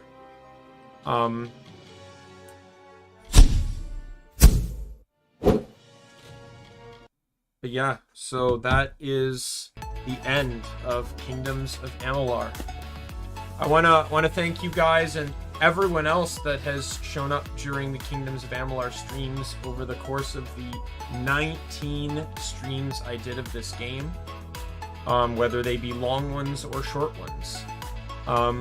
And one thing I also really enjoy about Kingdoms of Amalur is like how crazy the game can be. Especially since I played through entirely on very hard. My first time ever playing through on that difficulty. You know, not using any blacksmithing. Yeah. But, you know, playing the beginning of the game where it's like, the enemies are literally in some ways beating the crap out of you. The amount of deaths I had early on was crazy. The craziness early game, because early game could have turned a lot of people off, because I have my organized way of trying to do things. Because the thing is, I'm trying to get money to buy to get skill points from trainers before I level up too much, and it requires me to respec. Because I did not want to, I wanted to respec as minimally as possible.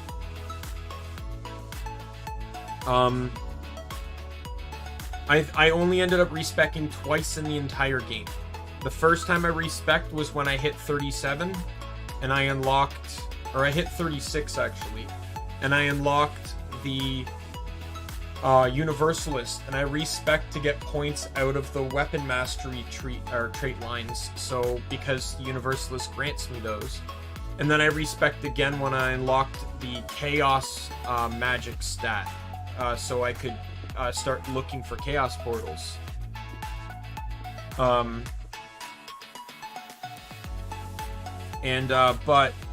But it caused a lot of craziness because of where the trainer vendors were. You know, so you know, here I am running around trying to get them all, keeping track of them in my head, and trying to find all the skill books, and yeah, it's a crazy endeavor. I even did things in the playthrough I normally never would have done, because I'm so clean cut when it comes to side quests. The idea of pushing story without finishing up side quests. Normally, I don't even touch Melson Shear until I have completed every side quest in the other 3 areas of the game.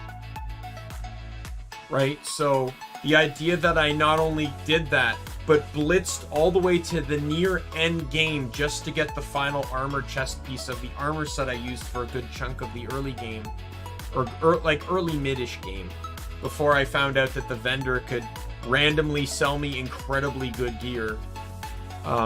So if I ever return to Kingdoms of Amalur, which I promise you I will one day, maybe years in the future, the idea is to run a pure build, so either mage, warrior, or thief. The fans will decide. And it will be very hard again, but instead of no blacksmithing, it will also be it'll be yellow and purple equipment only. There is a way for me to vendor that stuff, but it's still random. And while I can use any weapon on any class, I obviously want to prioritize the weapons of my class. So the vendor will sell, or the vendor sells basically randomized equipment, legendary equipment, and I just basically be buying it from him for the most part. But I'd also want to see what I can find too, maybe use some armor sets, etc. Whatever class I end up going with, I might end up picking one of the late game armor sets from Fatesworn, because I actually kind of like the warrior one, where it allows you to parry the big enemies like giants or not giant, like trolls and stuff, and I also like the headhunter set, the despoiler one, that really benefits bow usage, where if you hit an enemy with an arrow, it spawns an ice wolf. Every time the ice wolf attacks, it refills your arrows. So you effectively have like unlimited arrows, which is kind of cool. But yeah, with Kingdoms of Amalur done, we are now, the next game taking this slot is Biomutant. The game has the best description I've heard is it's a game that had trouble deciding what kind of game it wanted to be.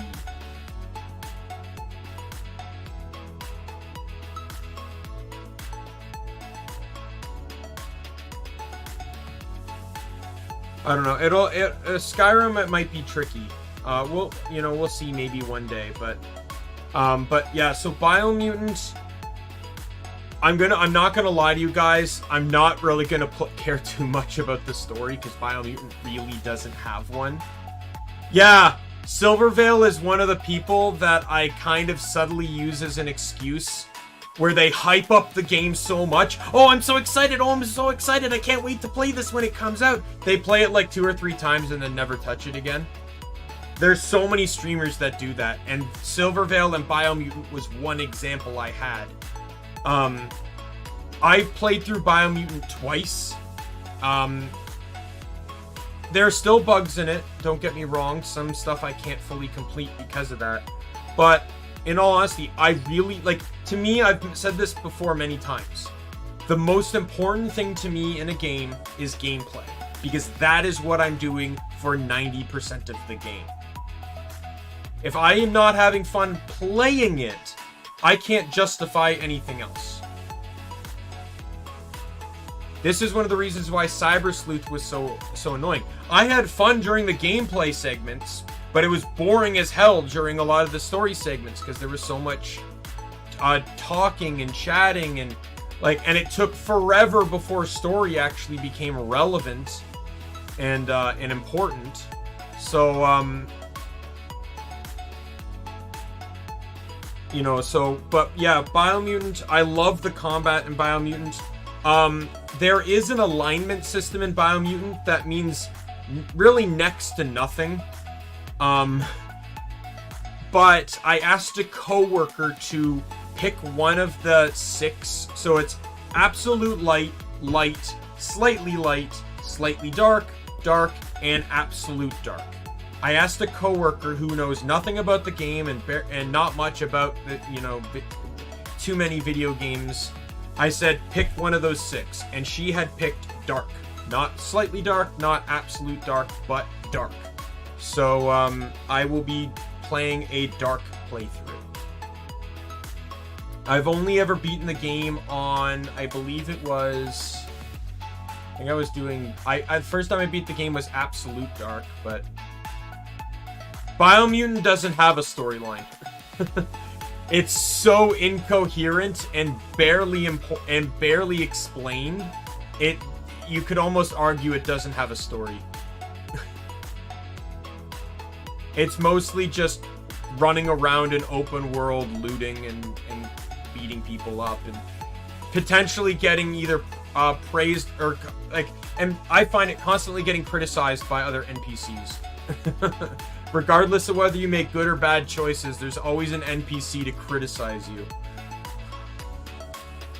And because it's one voice actor for the entire game, it's really, you know, it really doesn't change, like, the perspective of how you're supposed to perceive the information. But, yeah, like, I just like playing the game. It's super fun to me. It's also one of the few games where hand-to-hand combat can actually be, like, semi-useful. So that's always fun. But I'm not going to be doing... I might be doing hand-to-hand for a little bit, but my goal is to play Crush. So the weapon types in that game are hand-to-hand, not counting special weapons, like tribe weapons. It's hand-to-hand, Crush, one-handed slash, two-handed slash, and then there's the ability to... Certain classes have the ability to dual-wield, one-handed slash. And then gun-wise, you have a gun, or you could do two-handed gun with certain classes. Rifle, automatic rifle, and shotgun. Those are your weapon options. And then there's tribe weapons, which is bow staff, bow and arrow, boomerang, shuriken, claw, and nunchaku. And generally, my favorite ranged weapon in the game is claw. That's not the tribe I'm going to take part with, but it is the tribe I am going to join. Actually, you know what? In all honesty, I said I was going to do dark. Would you guys mind if I did a light playthrough, though? Because the thing is, I beat the game in absolute dark, and despite there being 6 different alignments, there's really no difference between any of them. You would like a light playthrough? Okay. Yeah, in the absolute dark playthrough, so there's 2 primary plot points. The World Eaters, and, well, technically 3, but the third one is a caveat to the other 2. The World Eaters and the tribes. And when your alignment and tribe you join can generally end up influencing things. So when I was absolute dark, I killed off all the other tribe leaders. Literally buried them in the ground. But on the light side, you're generally going to have them join you. So now, I don't know what the overall difference is between light, slightly light, or absolute light. Do you guys care which one I join? I'll let you guys decide on that. Do you want absolute light, light, or slightly light?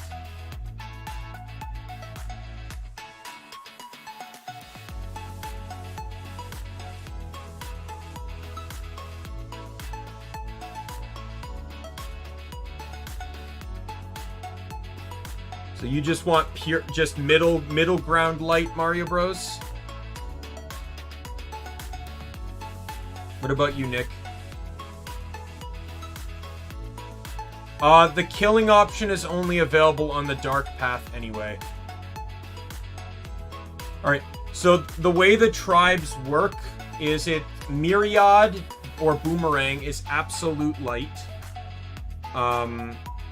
Light is the Inkari tribe, which I actually kind of like the Inkari tribe, not gonna lie. They're the bow group, the bow tribe. Then slightly light is the Netra tribe. They're a tribe that I do plan to join because they're the Claw tribe. So the way it works is when you can get the tribal weapon 2 different ways. By A, conquering the enemy tribe, or B, joining a tribe and then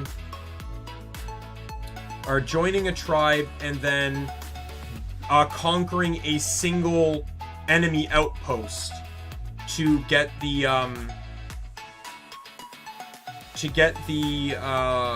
weapon. So that's what I plan to do, is I plan to join the Netra tribe just to conquer a single outpost, and then I will then have access to the claw, and then I will go join Ankari. And then in the dark playthroughs, slightly dark is the Pichu tribe, and they use Nunchaku. Dark is the Jagni tribe, and they use the pole, and Absolute Dark is the Lotus tribe, and they use Shuriken.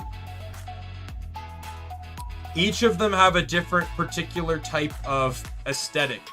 So like the Myriad tribe is very like, they have like turbans, they're very like, they look very at one, like kind of like, you could say almost like maybe monks or so. The Ankari tribe are kind of more like aviators. They, you know, like they kind of have like goggles on and stuff like that. The Netra tribe are sports. They basically wear football gear, like American football gear. The Pichu tribe are miners, so they have kind of like miner gear aesthetic. The Jagni tribe is more like samurai based, so they kind of have armor that looks like samurai. And the Lotus tribe are very army based, so they look very like they have like army attire on, like with like the camouflage pattern and stuff. So yeah, so that's pretty much how the tribes work. Just because you don't join a tribe obviously doesn't mean you can't get the equipment and stuff. But yeah, so we'll do the Ankari tribe. We're on agreement with that. So the reason why I said like I really don't want to do a dark playthrough is I've played the game pretty much twice, but I've only actually beaten it once, and I beat it on Absolute Dark, where I did the tribe questline, I did the World Eaters questline. The difference between light and dark when it comes to the World Eaters is that on the dark side of things, you want the World Eaters to destroy the tree, so it basically hits a reset button on the world. And then in the hopes that, you know, the world can rise from the ashes.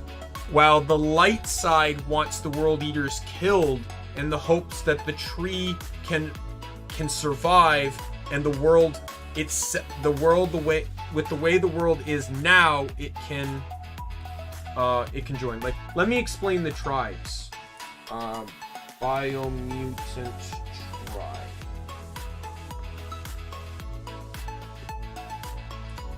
Wiki.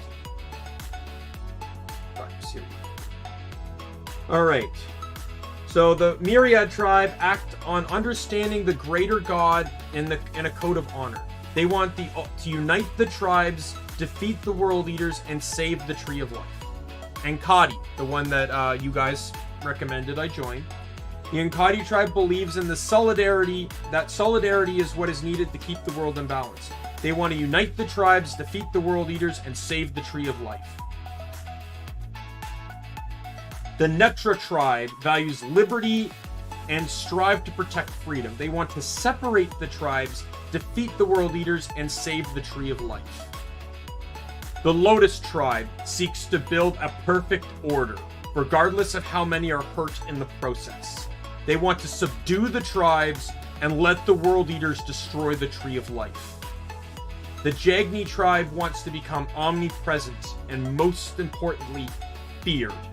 They want to vanquish the tribes and let the World Eaters destroy the Tree of Life. Pichu. The Pichu tribes support the natural evolution and dogma that only the strong survive. They want to vanquish the tribes and let the World Eaters destroy the Tree of Life. Alright, bye. So the Biomutant stream is going to be, I think, on Thursday. Yes, Thursday. Thursday is Biomutant. Tomorrow is the fabled Crosscode stream that I've been talking about, where we're going to be playing and experiencing the New Game Plus dialogue.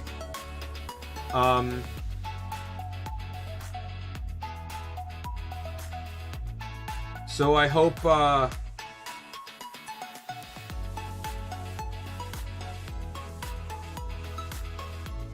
that one's going to be fun. I really enjoyed the New Game Plus dialogue. It's going to be a quick one because the Sergei's Hacks modifier basically makes the game a joke.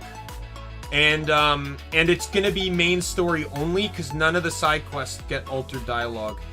Because the thing is, the main story is generally the dialogue that involves real players. I say that in quotes, but real players. While it's the side quests that are generally the MMO you're in. It's the quests of that. So it doesn't generally involve real player interaction. It's only going to be,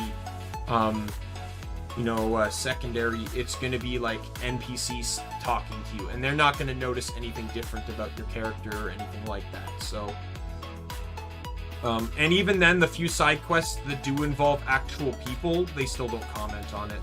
There's one side quest near the end of the game that literally has you breaking through walls, getting into broken areas, and literally she makes no comment on the fact that you're already a broken mess in the first place.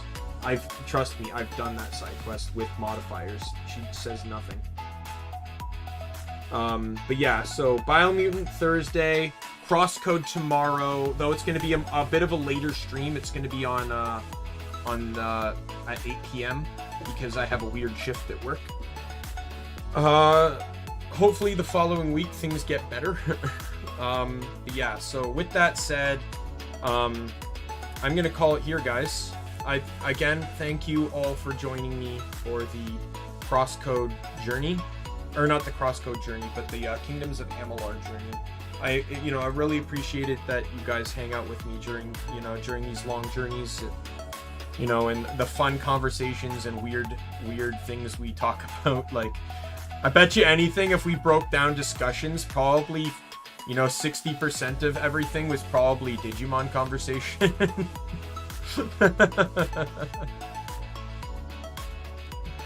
But, yeah, so with that said, my name is Daimien Kamiya, I'm the Omni King, and be you friend, foe, or member of the Omni Council. Thanks for watching. I'll see you guys tomorrow for the next stream.